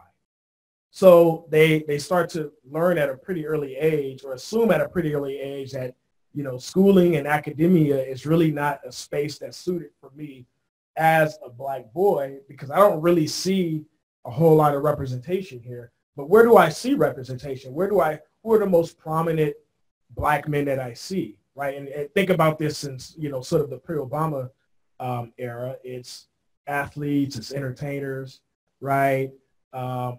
It's not folks who are teachers. It's not folks who are school principals. The most popular guys at school are, you know, it's not the valedictorian. It's the quarterback. It's right. So there's so when young men can see school, so really reject all those ideas, those socially constructed ideas about gender and schooling and masculinity, and see school as a gender neutral space, they tend to thrive and do better. The last one is related to breadwinner orientation. So again, when we think about how masculinity is socially constructed in our country, particularly in family situations, one thing that you learn or you assume at a pretty early age that you have to do, that the role of the man in the home is to do what? To put food on the table, to go out to earn money and to put food on the table by any means necessary, whatever it takes. So this idea that I'm in school, I'm in college, is really a means to an end to get a job or secure some type of employment that will allow me to fulfill this idea of being a breadwinner. So we often hear, I mean, you know this, when we ask guys, so, what are you interested in? What do you want to study? Well, I'm interested in studying business. Why? Well, because they make money, right? Yeah. Right. First thing they say. Yeah. So, we got to, part of what we have to do, and I'm kind of jumping to implications here. I apologize, but part of what we have to do is to get young men to embrace the concept of school, not through a breadwinner lens, but through this idea that being in school is going to expose me to, I'll be in the most diverse setting I'll ever probably be in my life, right? I'm going to get to learn things and do things that I'm probably never going to get to do as an adult, right? To talk about some of these other important benefits of participating in higher education that have nothing to do with getting a job and have nothing to do with fulfilling the breadwinner role. And I recognize that I say that from a position of privilege, right? That I have to be mindful that higher education is incredibly expensive, and that students are making huge sacrifices, their families are making huge sacrifices for them to participate. So the idea that, for me to say, hey, you shouldn't worry about getting a job or being a breadwinner, that's kind of maybe I'm saying that from a position of privilege. But if we're talking about what are the factors that lead to sustained success, right, in post-secondary education and beyond, that lead to healthy masculinities, this is where that comes into play. And so you talked about this from a gender standpoint. You brought race in a little bit, but I'd like to bring race in here a little bit. Of course. So help seeking. Yes. We know that for men of color, there's also or about being perceived as in, of course, academically inferior, which then makes it even worse. Like, I don't want to ask for help because, as a man, I don't want to be seen as weaker. Right, because men don't ask for help. And then as a black student, they already think I don't belong here anyway. Yeah, and so I'm not put those two together. Right. Right. So why would I ask for help? I rather kind of struggle through it, even if it means that, I don't do as well as I should, because one thing I don't want to do is to prove what others are already assuming. Right. Mm-hmm. That's like the worst thing I could do. So I don't want to do that. So I'm not going to ask for help. Yeah. And I'm certainly not going to ask for help from a professor who already sees me as dumb, unintelligent, and all these things, right? And who doesn't really, and in the end, doesn't really care if I'm successful or not anyway. I mean, that's sort of the script, right? That's playing, in one's mind when it comes to that. The other thing is with a breadwinner orientation. Yes. So I think about what we found with black men in particular in the kind of work opportunities that are available to them when they're in college. So we did a study that looked at black men in community colleges, and we found that they had 3 different types of work that was available to them to essentially try to live out this breadwinner. Yes. Right? That they were, one, in terms of the jobs that were available to them, they were in jobs that were physically demanding. They were moving boxes, digging ditches, stocking shelves, doing construction site cleanups. Right. Second, they were in jobs that occurred late at night, so they either worked the late night shift or the overnight shift, get off work at 3:30, 4 o'clock in the morning. First class is at 8 a.m. And what happens at 8 a.m.? They get into class, they're groggy, they just did all their best they could just to get there. They sit in the back, they're tired. The professor looks at them and says, see, they don't care. They don't even belong here. Right. And then the last one that we saw is that they were in jobs that were temp jobs, right? So they're in one job for a period of time, then out of that job, and then another job for a period of time, and out of that. And I'm thinking about it through a racial lens. So it's even harder than to even be able to live out being this breadwinner if you're a black man, right? So there's this masculine ideal that you're talking about, and I guess that goes back to the whole piece of co-pose, right? That's the whole, I guess, thing, right? Is that there's a certain type that you're supposed to be a box that you're supposed to be able to fit into, and because we can't fit into it, then we're gotta create our own box. Gotta create our own box. Yeah. Yeah, that's powerful. Okay, so there's a lot of questions that have come in, and so what we're going to do is get to those. So I'm going to just read a few of them to you here as they've come in. It says, here's a question: does male gender role conflict, and you might want to answer these quickly for each one because there's a lot of questions. Right. Does male gender role conflict breed more risky behavior in black men compared to white men? I can't say that it does, because I haven't studied it in that way, and I don't want to be irresponsible and assume, make an assumption, a theoretical assumption. My sense is male gender role conflict. It plays out similarly from Black men that it does. It plays out in similar ways. I think the key point is this when it comes to male gender role conflict. A is that there is conflict. Yeah. There is conflict and there's anxiety, right? And that we feel intense pressure to resolve it. Now, what we do to resolve it is going to depend on, again, other aspects of our identity, the context of the space in which we're situated, a lot of other things that we have to account for. But to answer that question, I would say I'm inclined to say no. Okay. So here's the next question. How can we affirm Black males' performance and fluidity of masculinity in today's society? How can we affirm the positive elements of being a man? Great question. First, we have to recognize that there is no Black masculinity. Right? Okay. We have to think about Black masculinity in very pluralistic ways, right? So we have to think about Black masculinities. There's so many different ways to be a Black man. There's so many different versions of Black masculinities in our country. Now, we tend to recognize and prioritize about 3 of them, right? Okay. But we got to think that there's lots of different ways. And, I think part of our role as educators is to really first recognize and expose young men to the various versions of masculinity, right? And how do we do that? Through books, through guest speakers, through films, through assignments, right? So we have to do that. But probably the most important thing we could do is give boys and young men permission to be their authentic selves, right? So we have to tell them that, who you are is good enough. You don't have to try to be someone else or something else. Is a big part of what we have to do.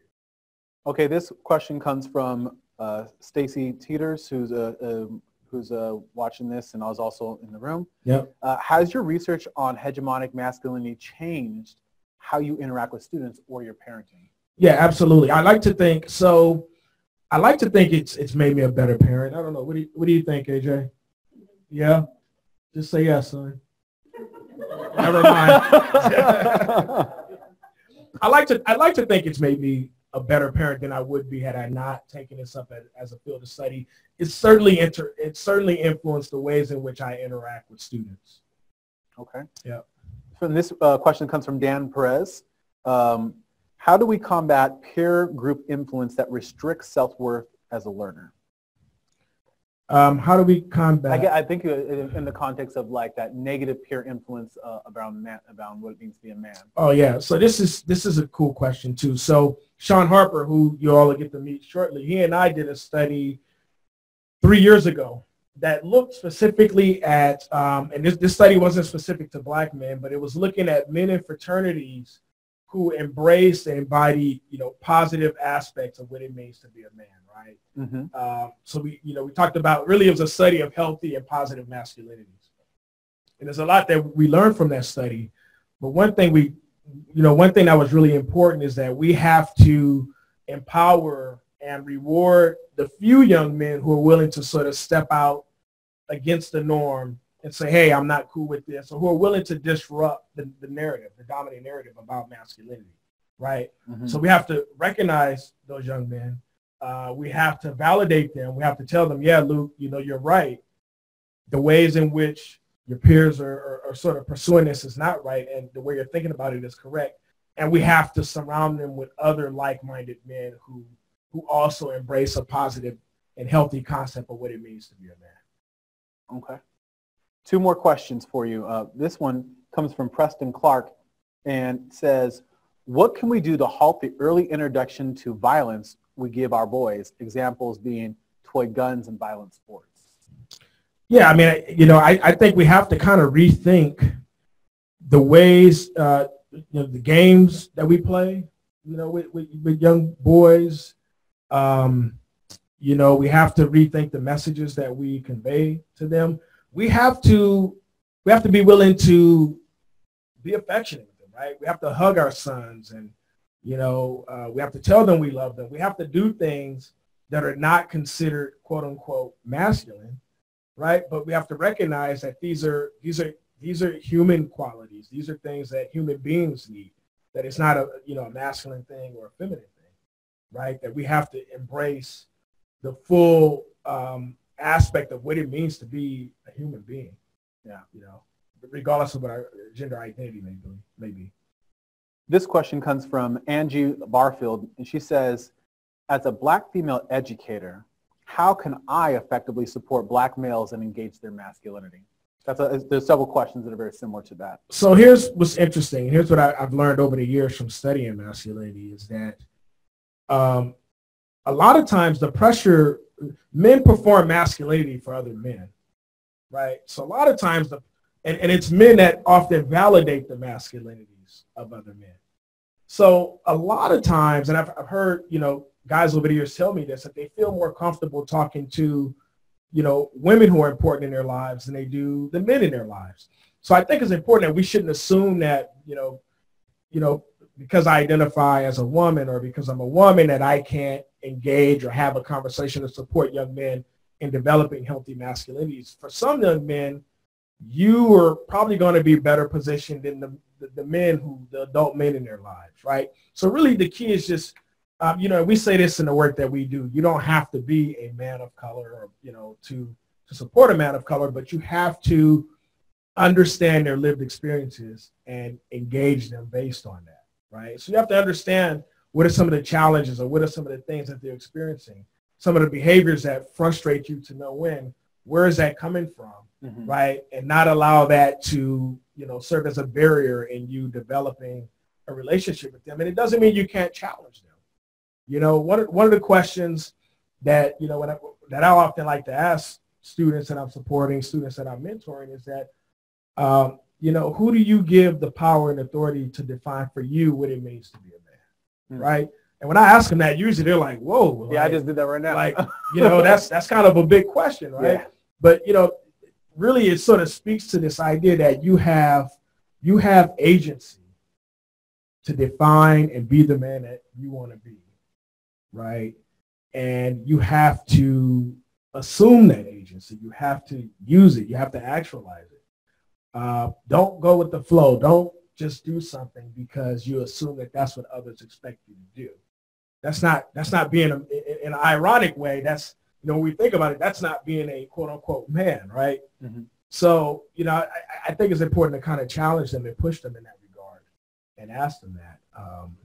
And I think when you do that, really it's all about getting them to reflect critically, reflecting critically on who they are as men, who do they want to be, right? And who do they give the power and authority to define for them what it means to be a man. Thank you for joining us. Right. We really appreciate it. Appreciate it. That was very, very insightful and very helpful. So as we move into the last part of our course for today, we really just want to reaffirm the challenge that we've given everyone. So let me get this erased real quick. And again, this challenge relates to doing the 1-minute video. So again, it's a 1-minute video. It's the Affirming Black Minds Challenge.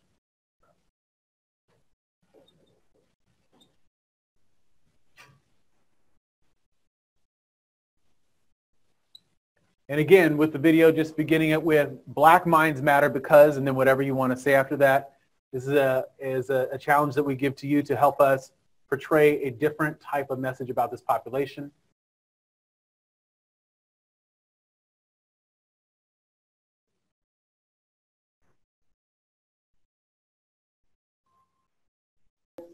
We are now joined by Dr. Shaun Harper.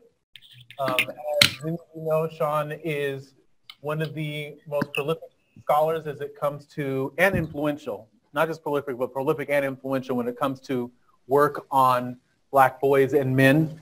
I am sure he wouldn't necessarily love this characterization, but I view him as the Du Bois of our time. And I'm just going to read you a short bio of his. and then turn it over to him to be able to talk about the incredible work that he's been doing. So Dr. Shaun R. Harper is an American scholar and racial equity expert in the United States. He is also one of the most highly cited, highly ranked, and quoted and prolific professors in the field of education. He is the Clifford and Betty Allen Professor at the University of Southern California Rosier School of Education and the Executive Director of the USC Center on Race and Equity. He spent a decade at the University of Pennsylvania, where he was a tenured professor and founding executive director of the Center for the Study of Race and Equity in Education. Harper is best known for his research on race and gender in education and social contexts, equity trends, and climate issues on college campuses, Black and Latino male student success in urban high schools and in higher education, college student engagement, and intercollegiate athletics. He has published 12 books and over 100 peer-reviewed journal articles and other academic publications, and received more than $12 million in research grants and contracts. Professor Harper's research has been cited in over 7,000 published studies. That's amazing. He is the president of the Association for the Study of Higher Education and was previously a member of President Barack Obama's My Brother's Keeper Alliance Advisory Council. So at this point now, we'll turn over to Dr. Harper, and thank you so much for joining us. It's really a pleasure and an incredible honor to have you here today.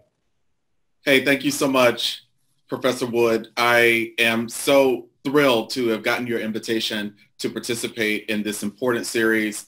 I am a huge fan of yours, very likely your biggest fan and appreciator of your work. I certainly am also really appreciative of your leadership in organizing this series. Man, you have such a dynamic cast of people, and I'm very honored to be among them. I figured that I would spend this time talking about making Black boys and men matter, and using my work over the past 18 years now as just one example of what it looks like to, come at mattering from a multitude of angles. I thought that it might be, really useful to colleagues and others who are joining in from across the country, as well as your students there at San Diego State, to just really get a sense of what it means to take on an opportunity and to commit to it in an assorted sort of multitude of ways, which has been sort of the project of my career and really what I consider to be a lifelong commitment. So, let me just start by saying that, Luke, I appreciate that you and I had an opportunity to do an incredible book project together on advancing Black male student success from preschool through PhD. In many ways, the title of our book, I think, really captures much of what I've attempted to do, over these nearly 2 decades of doing work with and on behalf of Black boys and men. So what I want to do here very quickly is just talk through a couple projects, a handful of projects, probably about a half dozen, and just sort of share with folks, what I was thinking at the time and, sort of what the particular motive was for that project and how it fits in this larger landscape of really sort of a mission of work on making Black boys and men matter.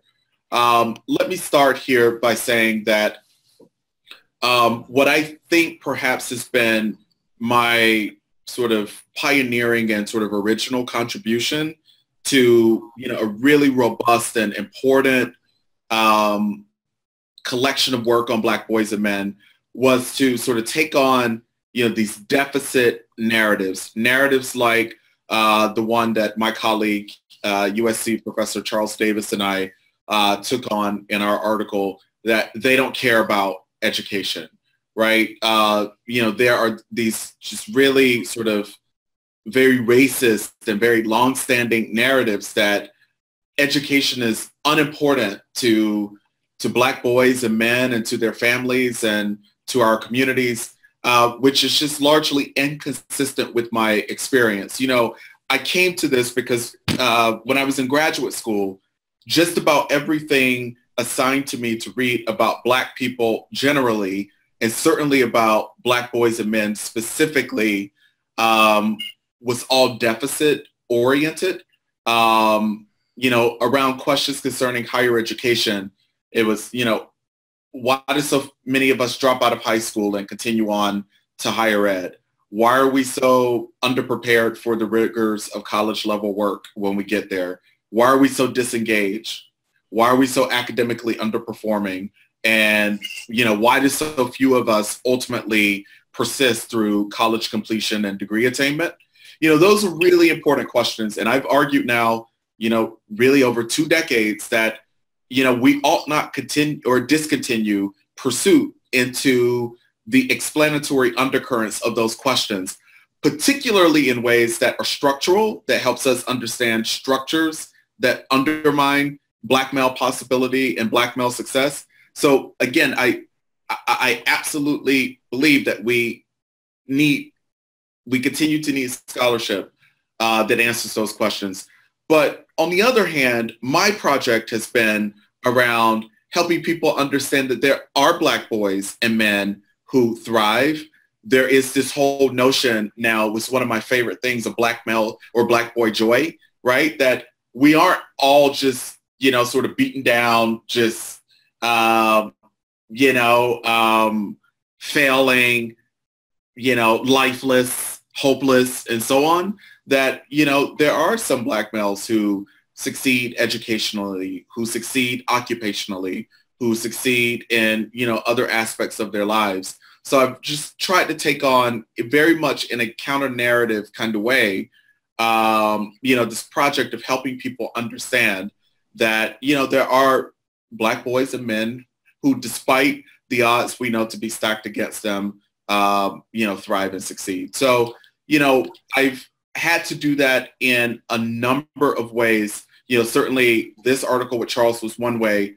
Niggers No More was another way, in a way that I just really took on, this notion of Black males being niggered in, a multitude of ways. And one of those ways, I argued, was, sort of the one-sided, mischaracterization of our lives, that if you only read bad news about Black boys and men, that is a way in which we are persistently niggered in the literature, in media, and certainly in the American imagination. I think that Trayvon Martin, for example, was murdered by George Zimmerman because Zimmerman, like many Americans, have been sold a singular narrative about who Black boys and men are. So when Zimmerman saw Trayvon Martin in this gated neighborhood, this gated community, his presumption was that he had to have been up to no good. He didn't belong there. There's no way he could possibly live there, or his family, his Black family, could have possibly lived there. Why did Zimmerman think this? Probably because just about everything that Zimmerman had consumed in the media, I bet he probably wasn't reading social science research, but just about everything he was consuming in the media were these one-sided portrayals of who Black boys and men are. So, I've tried to take this on and help the nation and really the world to view Black boys and Black men differently. So Niggers No More really was, for me, my attempt at helping people understand how one of the most derogatory characterization of Black people, men and women, niggers, is an actual actionable way, that it plays itself out in an actionable way when we characterize and view, Black life in very limited and stereotypical and hopeless ways. Part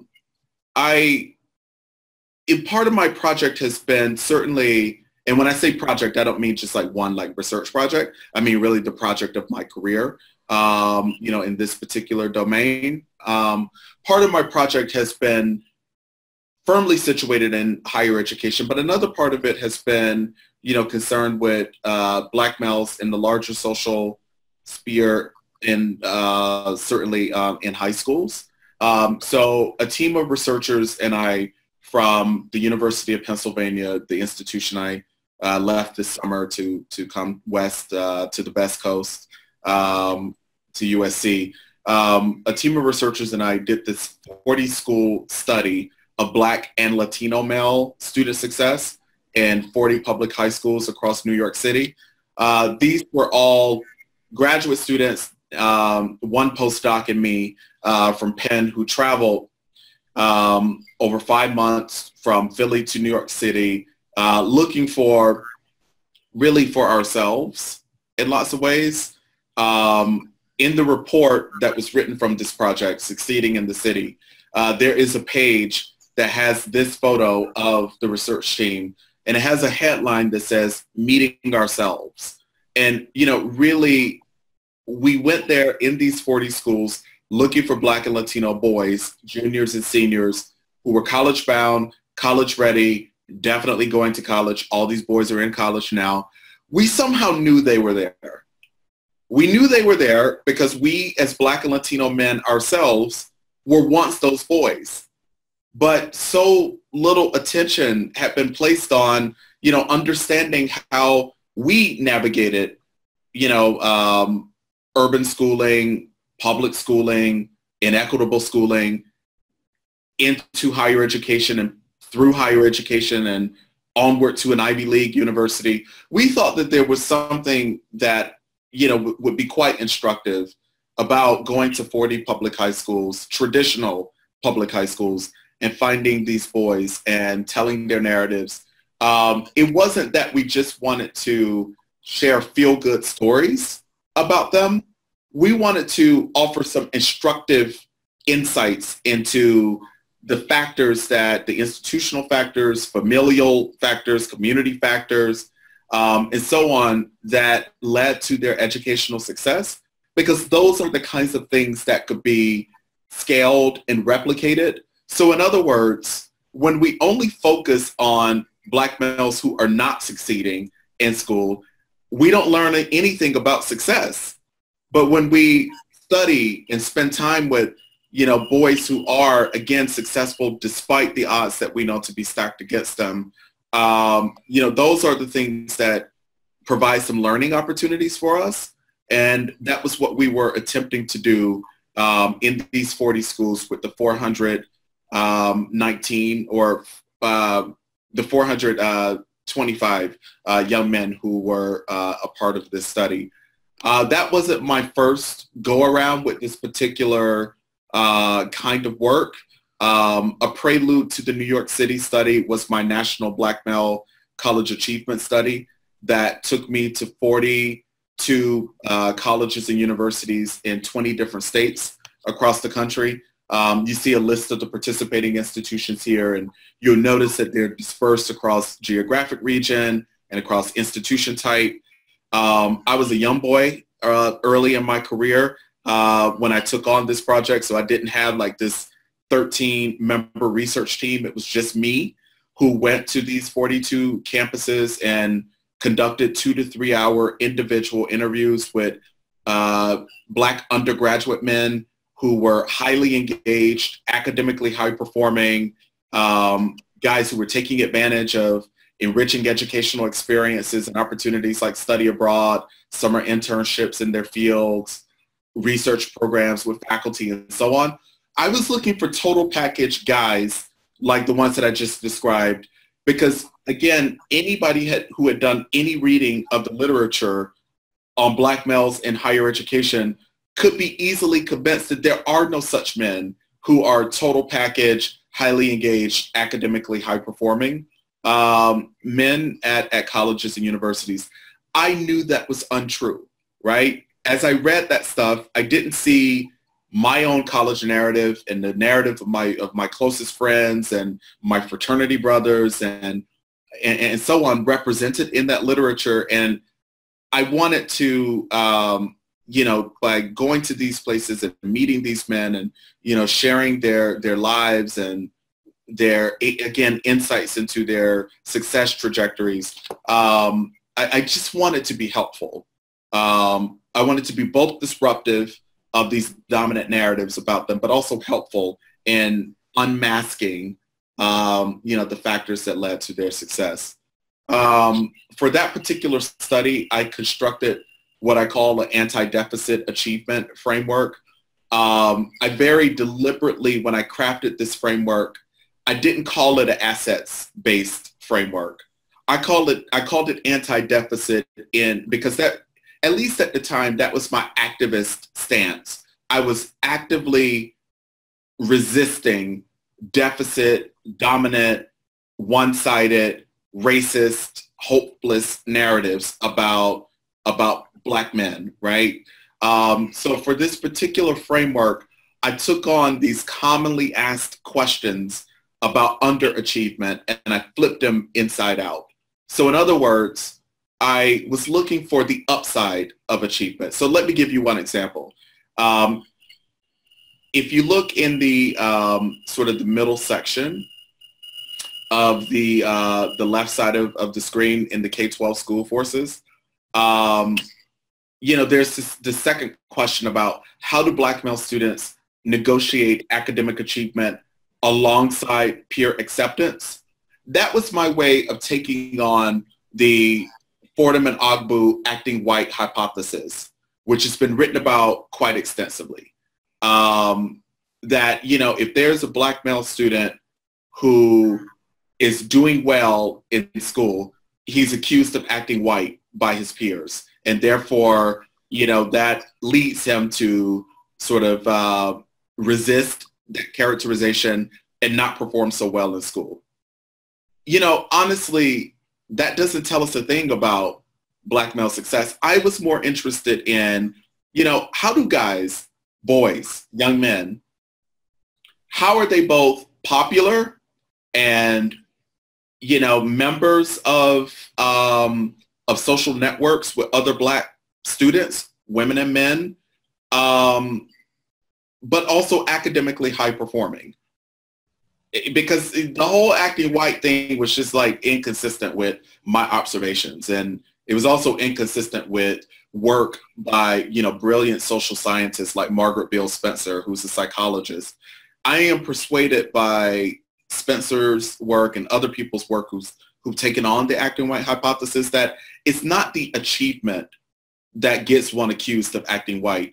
It is when one adopts the I am better than you stances that that white people often adopt in schooling situations, you know, in interactions with Black people. That's the thing that makes Black people be like, yeah, you treated me like white folks treat me. One of the things that I've discovered in this national study was that Black people are actually really proud of Black people when we do well. So yeah, I needed to find out, like, well, how do guys who are in college who are doing well, how do they negotiate, you know, peer support? That's just one of a number of examples that are situated here in this anti-deficit framework. I'll give just one more. You know, there's a lot of conversation about disengagement, about Black male disengagement, both inside and outside of the classroom. I was more interested in Black male students who are engaged. What was the impetus for their engagement? What compelled them to become engaged if engagement is, you know, perhaps not culturally normative among other Black male students? And what might we learn from those who are engaged that could inform our approach in engaging the masses and engaging those who are disengaged? So listen, I am going to talk for just a few more minutes, and then I'm going to open this up. I want to have, you know, some dialogue with folks who are tuned in here virtually. Let me just say too about this anti-deficit framework. Again, it's not just about changing the narrative, but it is also about being instructive. So for example, my colleague, Professor Christopher Newman, who's at University of San Diego, he and I wrote about, you know, Black male students' first year transitions. Well, you can't write about, you know, how Black male students successfully transition if you don't pursue insights from those who have successfully transitioned, right? And learning from their transition experiences, you know, the kinds of, again, institutional factors and conditions that allowed them to transition seamlessly and successfully from high school to college. Another piece of this particular study, which it draws on data from my National Black Male College Achievement Study, was that not all the men, all the 219 men in the national study, not all of them got off to a smooth start in their first year. Some of them had turbulent first year experiences. But Professor Newman and I were really interested in, all right, you had these turbulent first year experiences, but what happened that allowed you to successfully overcome that initial transition turbulence, right? Like, you had a terrible freshman year, but now you have a 3.7 GPA. How did that happen, right? And what is it that we can learn from your success trajectory that might allow us in our approaches, in our counseling approaches and other approaches with, you know, Black male students who might be on academic probation, right? Like, what can we learn about sort of pivotal moments in, you know, one's academic transition? I'll give another. In my Harvard Educational Review article on Black male students' resistant responses to racist stereotypes, I attempted to help us understand how Black male students who are confronted with stereotypes and microaggressions and overt racism and being called a nigger and all of these other things, right? Like, how do they resist the internalization of these stereotypes and these other racist encounters that they have? Because the literature from psychology suggests that when one is confronted with racism in these ways, that one withdraws academically, one loses academic interest and becomes, you know, sort of overwhelmed by, you know, these experiences and so on. Well, these guys in my national study were clearly still performing very well academically. They were still very much engaged. You know, the racism that they encountered didn't, you know, compel them to withdraw or drop out or disconnect from the educational experiences. So I wanted to understand, well, you know, how was it that these guys were able to resist, you know, these racist stereotypes and, you know, still thrive personally and educationally? The work is, you know, this 18-year project of mine, you know, hasn't just been about, you know, understanding sort of individual notions of success, but it has also been about transforming institutions. With a grant from Lumina Foundation, I undertook this 3-year project that was all about helping institutions assume responsibility for Black male success, and using a set of standards that John Kirkendall, who's the University of Arkansas Little Rock, and I created, to put those things into practice on their campuses. So we worked with, at our center, our former center at Penn, we worked with 5 institutions over a 3-year period to take the best of what we had learned from my National Black Male College Achievement Study and institutionalize it in a set of projects, institutional and organizational change projects. So it's my way of saying that my work hasn't been just for scholars and academic audiences, but it has very much also been for practitioner audiences and audiences of institutional change makers. And this one Lumina funded project is just one example of how I've attempted to put my work into practice. Certainly I've, you know, tried to not only, you know, use qualitative data, but also use statistics and quantitative data to raise national consciousness about inequities that disproportionately impact and affect Black male students. I hope I didn't, let me make sure that I'm not contradicting myself here. In a project like the one that you see on the screen here, which is a report published in 2016 about Black male student athletes and racial inequities in NCAA college sports, Division I sports. You know,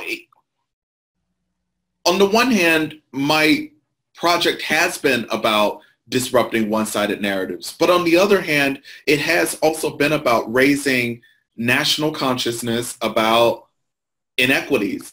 But I think that my approach has been to not attribute those inequities to Black boys and men, but instead to help people understand structures, cultures, and policies that produce, reproduce, and reinscribe inequities.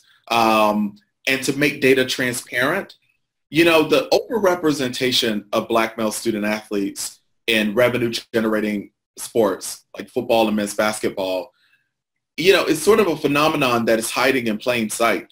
You know, we see it very clearly on football fields and on basketball courts. But what I attempted to do in this project was help people understand the extent of the overrepresentation, as well as the extent to which, you know, Black male students, 6-year graduation rates, you know, were vastly less and vastly lower than their white male teammates and other student athletes and so on, in a way that I hope would hold institutions accountable. You know, this kind of work has considerable policy traction. In fact, when Arne Duncan was the Secretary of Education, a prior version of this report that we published 3 years prior caught Arne's attention, and he very much made this a project of his to, you know, try to create some policy around, you know, holding sports teams and institutions accountable for these kinds of racial inequities. So I understood that my project can't just be about narrative change and just about institutional transformation, that it has to also have some policy. It has to have a policy component. A policy component that will have macro level effects and that could, you know, perhaps even, you know, have national reach. Luke mentioned in his very generous introduction of me that I had the pleasure of serving on President Barack Obama's My Brother's Keeper Advisory Council. And my role there was to be the bringer of the evidence, the bringer of the data, as the only academic on the council, the only professor on it. You know, that council really relied on me to be, you know, the person to bring the evidence. So that has also been a part of my project. Just a couple more here. My project has also been about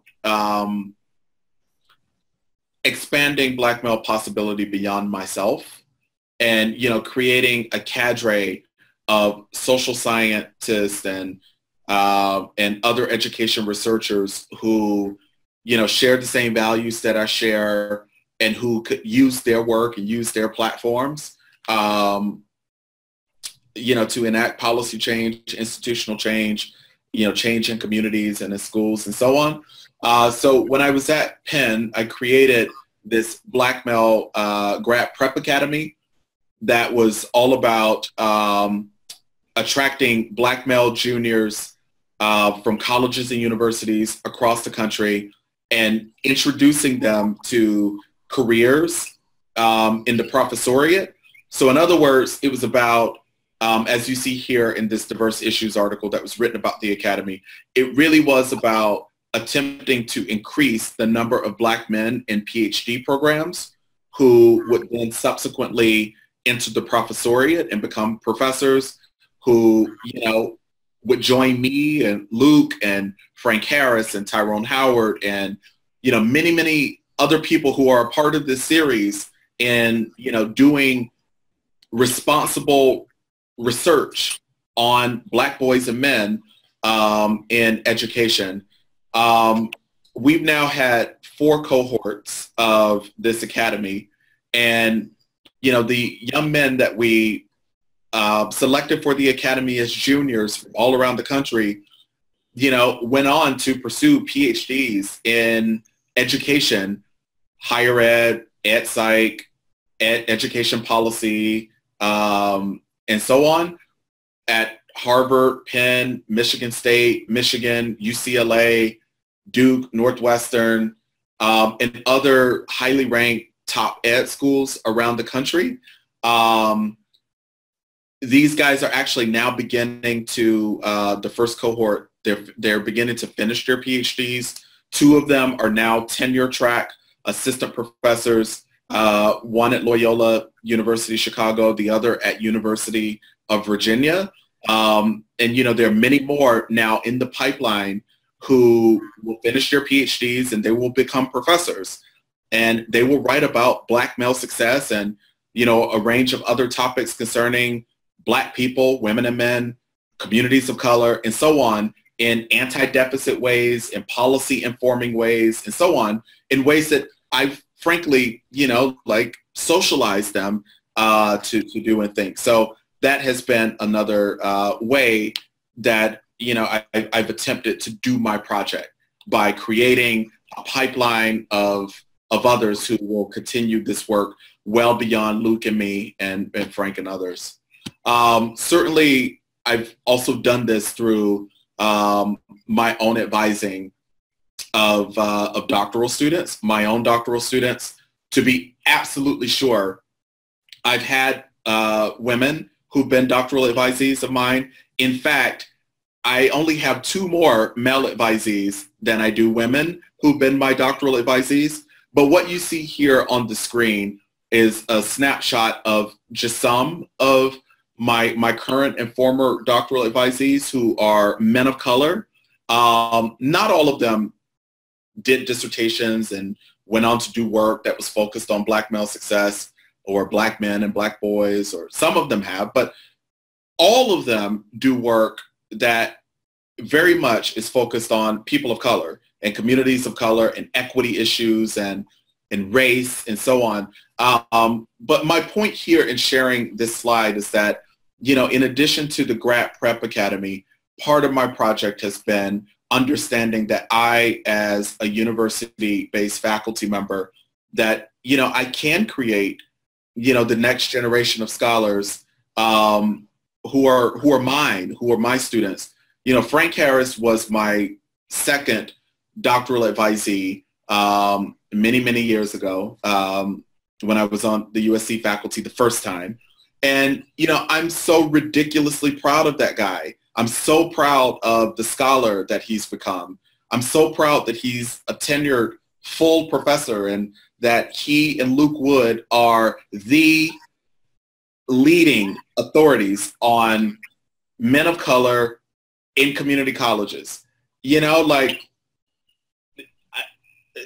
I've resisted sort of the paternalistic sort of claiming of my doctoral students as like my kids. I don't see them as my kids, but, you know, like, Frank was my second doctoral student, right? So, you know, to know that, you know, I can do something about Black male success and success for men of color by creating doctoral students and working with doctoral students who will then go on and do their work in the ways that Frank and Sam Macias and Stephen Quay and others have gone on to do their work, I think is perhaps my biggest contribution in the work that I do on Black male success and the success of men of color.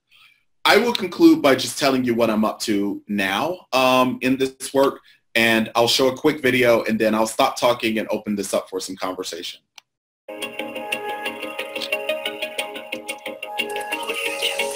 The goal of RISE is to transform the practice of research and evaluation to improve the lives, experiences, and outcomes of boys and men of color across 5 different areas: health, education, workforce development, human services, and criminal justice. There's been a lot of energizing conversation about this being a revolution. RISE is very interested in having authentic engagement from a diverse array of stakeholders. And in particular, we're interested in American Indian, Asian American and Pacific Islanders, Latino and Hispanic, and African American voices all coming together to talk about the unique assets they bring to this work. I feel like Native representation in higher education and Native society, we're often considered the asterisks because we're statistically insignificant data sets. And so RISE, coming here, I felt it really reassuring and real validating to know that there are people who are like me and who are maybe even not like me, but who are willing to bring about awareness for our Native peoples. Really lifting up the RISE principles is what I want folks to walk away from the convening with. I like to think of it as we're deputizing folks to be RISE agents. I want them to be enthusiastic spokespersons for the RISE principles. I want them to tell others with whom they work in their local context and all across the nation that we are doing the work concerning boys and men of color differently, and that these are the standards and principles that we're using to do that.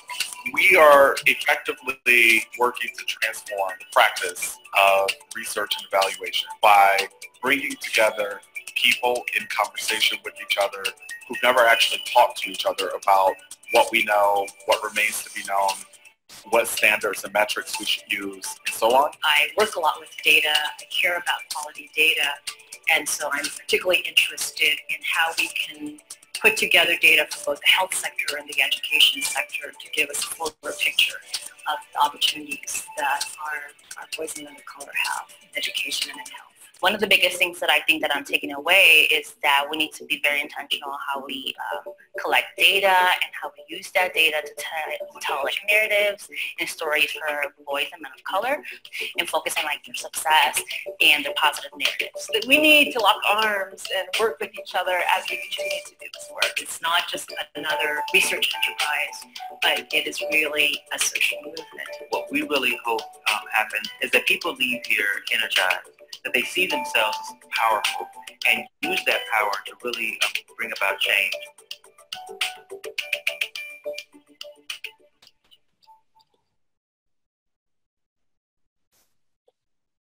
All right, so thank you. Those are just a handful of examples of a project for me that, again, is lifelong, but I'm 18 years into it now. So I will stop here and open this up.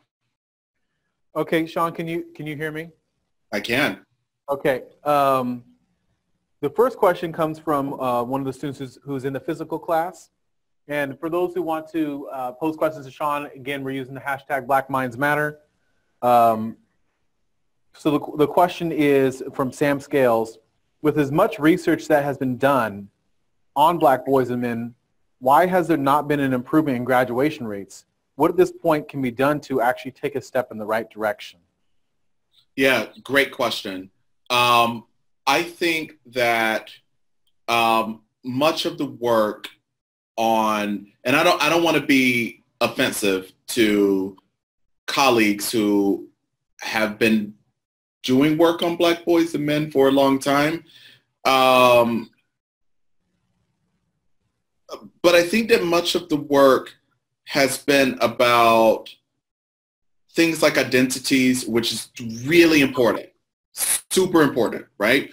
But I don't know that enough work has been done on structural determinants and structural undercurrents and structural threats to Black male success. So in other words, yes, a dude can have like a really healthy identity, but if he walks into a classroom and his professor is racist and has really low expectations of him, and there are like these other structural and cultural and systemic things that undermine his success, I'm not sure that his very healthy identity on his own is going to carry him through graduation.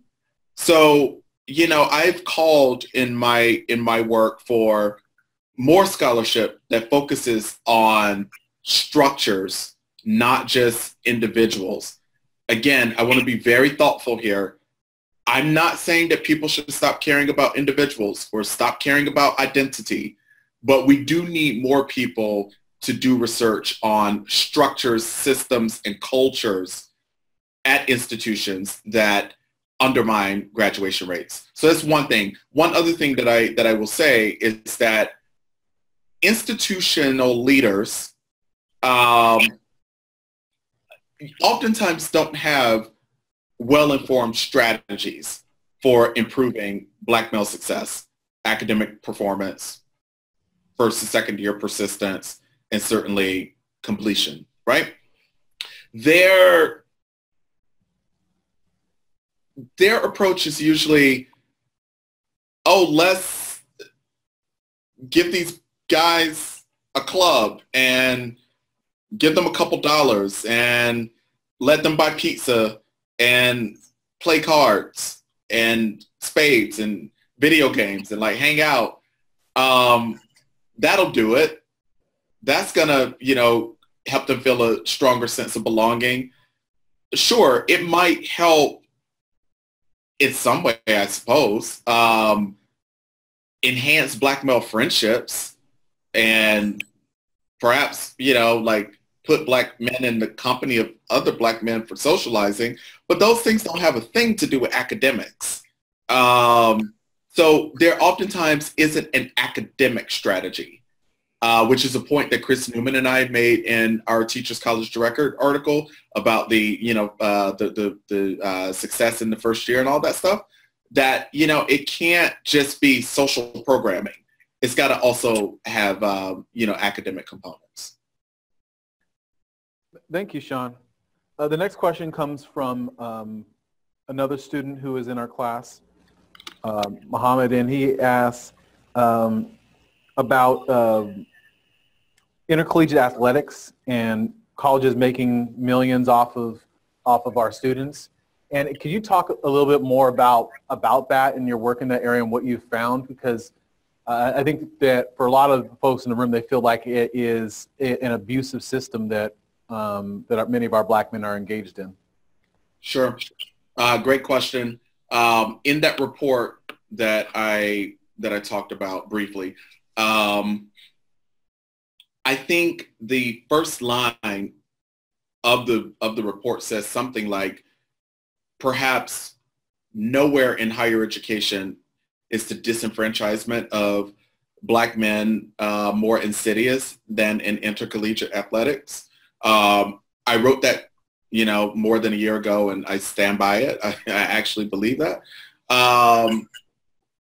Because, yeah, you're right. Like, institutions make millions of dollars on the backs of Black male student athletes. In the report, I pointed out several things, not just the overrepresentation of them on revenue-generating sports teams, and not just, the inequities in graduation rates, but I also pointed out that every commissioner in the Power Five, these are the 5 most economically prosperous and profitable academic conferences, every one of those is led by a white man. I also point out that, while Black men, for example, are more than 55% of football teams or basketball teams and more than 60% of football teams, that Black male coaches are, I forget the stat. I don't have it like right off the top of my head, but it's in the report. I talk about how few Black male coaches there are and how, the most handsomely compensated, people in higher education are white male coaches. And that is Black men who are, earning, these coaches' salaries, and that they're white men. So yeah, I think that's wrong. I think it's absurd. I was encouraged a few years ago when Jonathan Butler at University of Missouri went on a multi-day hunger strike, and then the football team decided to step in support of him, and they threatened to not play their football game that Saturday. And the football team there is overwhelmingly Black. Those Black players said, we're not going to play this week until and unless the president steps down.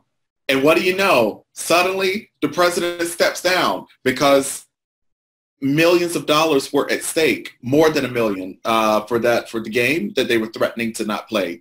that weekend. You know, that was an encouraging example of Black male student athletes flexing their collective muscle and understanding that they have power. I just wish that we saw more of that on college campuses, and I certainly wish that we saw more of that in the NFL. You know, I have been like low-key frustrated that, you know, in the recent weeks, you know, this whole stuff around activism and kneeling and all this stuff, I wish that there had been more NFL players who, you know, threatened to not play, unless their particular franchises and the NFL as a franchise did, you know, certain things to, you know, improve Black livelihood and to, you know, help call attention to, you know, police misconduct and all of that stuff, the things that Colin Kaepernick was actually trying to raise our consciousness about when he, you know, initiated this whole thing. I just thought that we had a serious moment in time for those NFL players, most of whom were Black, to pose a bigger threat economically, but, you know, they didn't do it. All right, I'll try to be more concise in the rest of the questions here. Sorry. No, this is wonderful. Thank you so much. Okay, this next question comes from a student, Hassa Sadat, who says, community colleges today discuss disproportionate impact on men of color when it comes to being prepared for college completion and transferring. Yet the actions on equity plans, which are set for Black and Latino males, are not considering a full understanding of these two communities. So her question is, what advice do you have for future leaders in this room on taking important steps to close achievement gaps for Black and Latino men in community colleges? I think that they should take very seriously the important work that Frank Harris and Luke Wood and their colleagues do. You know, I'm not being charitable or gratuitous here. I think I'm a huge believer in the work that you guys are doing. I just wish that more institutional leaders consulted you guys and read your work and put your work into practice. I think that the answers are in the Black minds of two geniuses at San Diego State. Yeah, I just want more community college faculty members and leaders to really use your work. Yeah, that's my real answer. That's not a cop-out. I just what I honestly believe. Yeah, they should holler at my boys at San Diego State. Thank you, Shaun. Okay, this question is from Joseph Abraham. He says, given your work with My Brother's Keeper and President Obama's administration, do you believe the current administration at the White House and U.S. Department of Education will have a significant impact on educational quality, educational equity? Yep, I sure do. I think it's going to be a disastrous one. I think it's going to be terrible. You know, there are all sorts of efforts to dismantle important policy moves that were made. I know that we're talking about Black boys and men in this series, but let me say that the thing that keeps me awake at night around the current administration, particularly the education department, is the very serious efforts to roll back policies around sexual assault, which sometimes affects boys and men, but more often affects girls and women. I'm disgusted by Betsy DeVos's and others' attempts to just undo the very important legislative work and policy work that was done during the Obama administration. Let me also say that the thing for which I appreciate so much about the Obamas, and, you know, really got a chance to work on some important initiatives while they were there. But the thing that I appreciate most about President Obama is that he used his presidential platform to make boys and men of color matter. And I thought that it was brilliant. I thought that it was important. That's not a thing that I think can be undone easily, at least. Yeah, through My Brother's Keeper, I think that the president, very much sort of ignited in many ways this whole movement that around Black boy joy and, joy for Latino boys and men and Native American and Asian American boys and men. Yeah. All right. So maybe two more. I think I'm like starting to like tire out here. It's been a very long day. I taught today, and my first meeting on campus this morning was at 8 a.m. And I think my husband is texting to figure out when I'm coming home for dinner. So yeah, maybe two more. We'll just do one more, Shaun. All right. Okay. And this is from a student.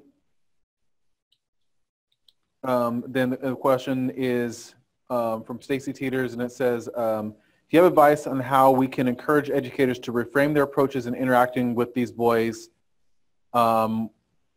Basically, when they have such a deficit mindset, how do we basically encourage other educators to engage them? Yeah, I think that's a great question. I think that certainly we should expose them to counter narratives about communities of color generally, and in this instance, boys and men of color, in teacher education programs, certainly in professional development and professional learning experiences that are offered in their school buildings and in their districts. So that's part of it, right? I do think that every teacher, every educator in the country should read Advancing Black Male Student Success from Preschool through PhD. It is a shameless plug for mine and Luke's book, because the thing about that book is that it's not a book of problems. In fact, Luke and I say that in the preface, that if you're looking for a book of problems about Black boys and men, this ain't it.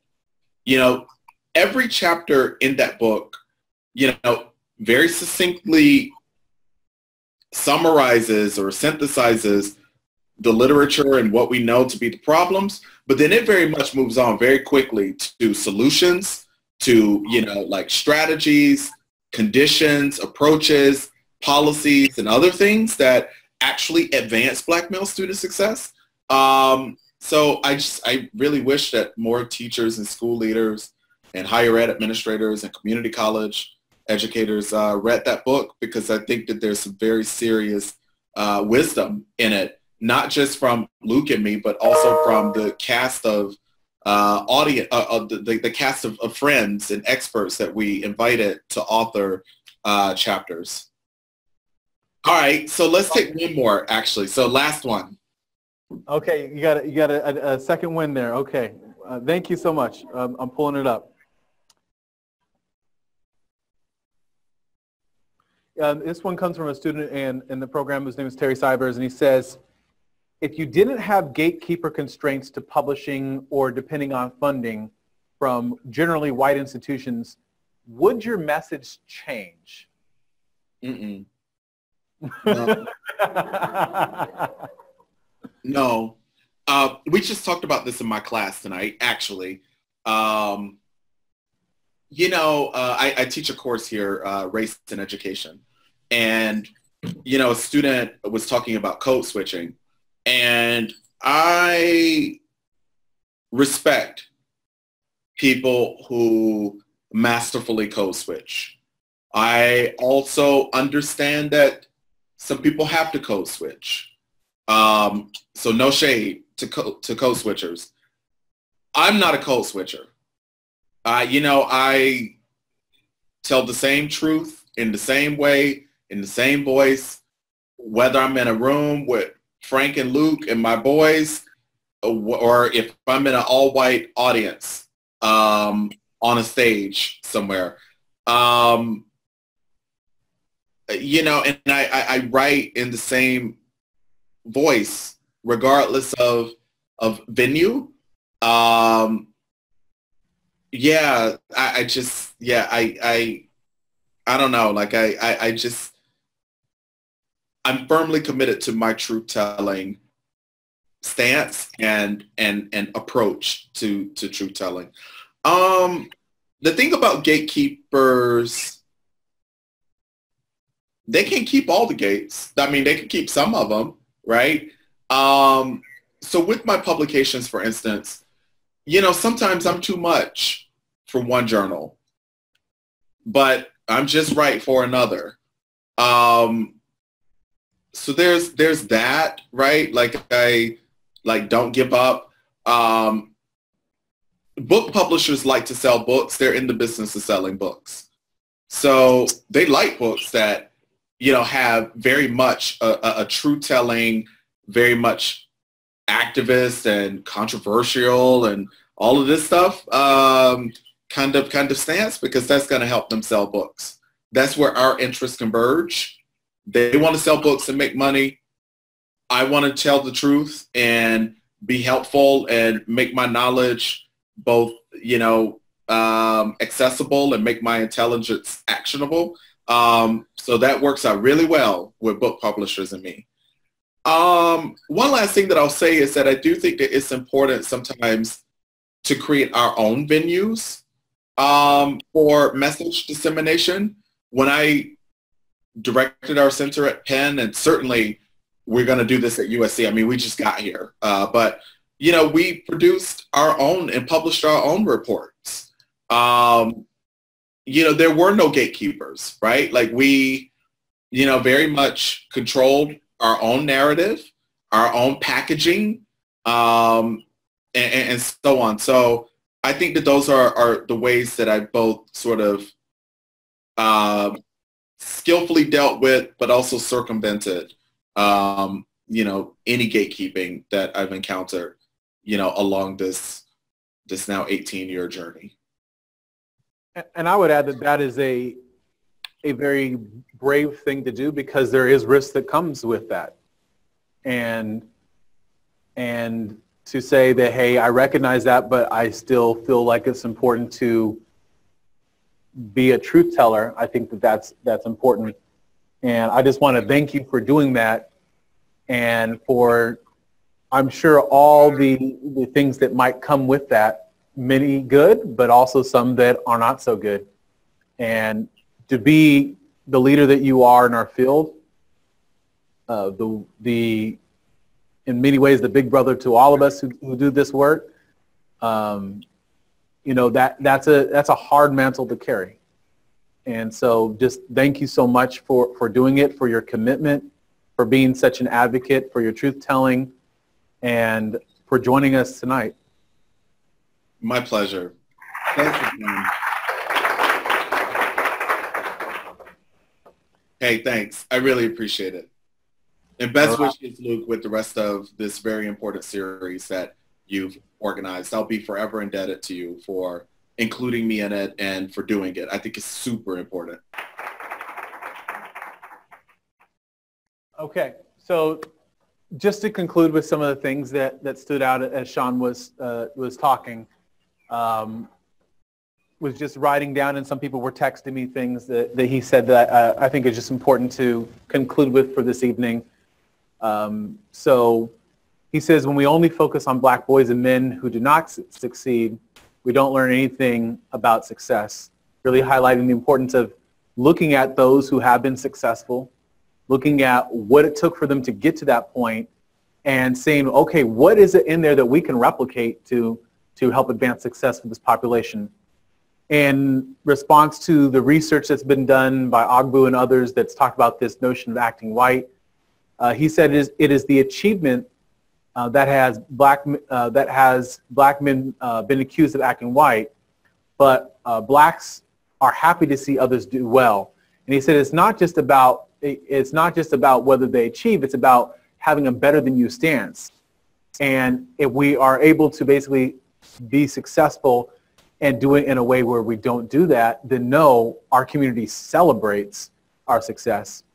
He talked about the importance of qualitative and quantitative data, saying using qualitative and quantitative data to raise the national consciousness about inequities.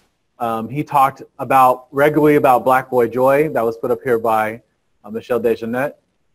He said that structures, cultures, and policy that reproduce inequity really needs to be where we focus, and that there's really just not enough work on structural deterrence of the success, which is why we haven't seen more positive outcomes for our Black boys men, despite the proliferation of research on this topic. He said that institutional leaders do not oftentimes have well-informed practices for Black men. You know, one of the things that Frank and I see very often is what we call Brothers in Suits programs. We got this from another colleague. And basically, it's this notion that we're going to just dress our Black boys and men in suits and make them look dressed up really nice, but we're not really giving them any real meaningful interventions. We parade them around our campuses. We put them all over our flyers and brochures, and they're still not successful because the primary intervention is this notion that, well, we need to dress them up, like we dress up an animal or something, or a child. He talked about being firmly committed to truth-telling in his work, saying that, hey, I don't code switch. I recognize that some people do, but I don't. He then talked about intercollegiate athletics, saying perhaps nowhere in higher education is the disenfranchisement of Black men more insidious than in intercollegiate athletics. He said that it is wrong, it is absurd, and that he wished there had been more NFL players who had threatened not to play as opposed to threatening to kneel, and that might have produced something different. And then in contrasting the two presidential administrations, lastly, he said that Obama used his administration to show that Black boys and men matter. The current administration, in contrast, is disastrous and terrible. They've taken serious efforts to roll back policies against sexual assault, and that he's disgusted by Betsy DeVos and others for rolling back these specific policies. So I think he gave us a lot to think about. Thank you for joining us, or those who are still on the live broadcast, and we'll see you next week.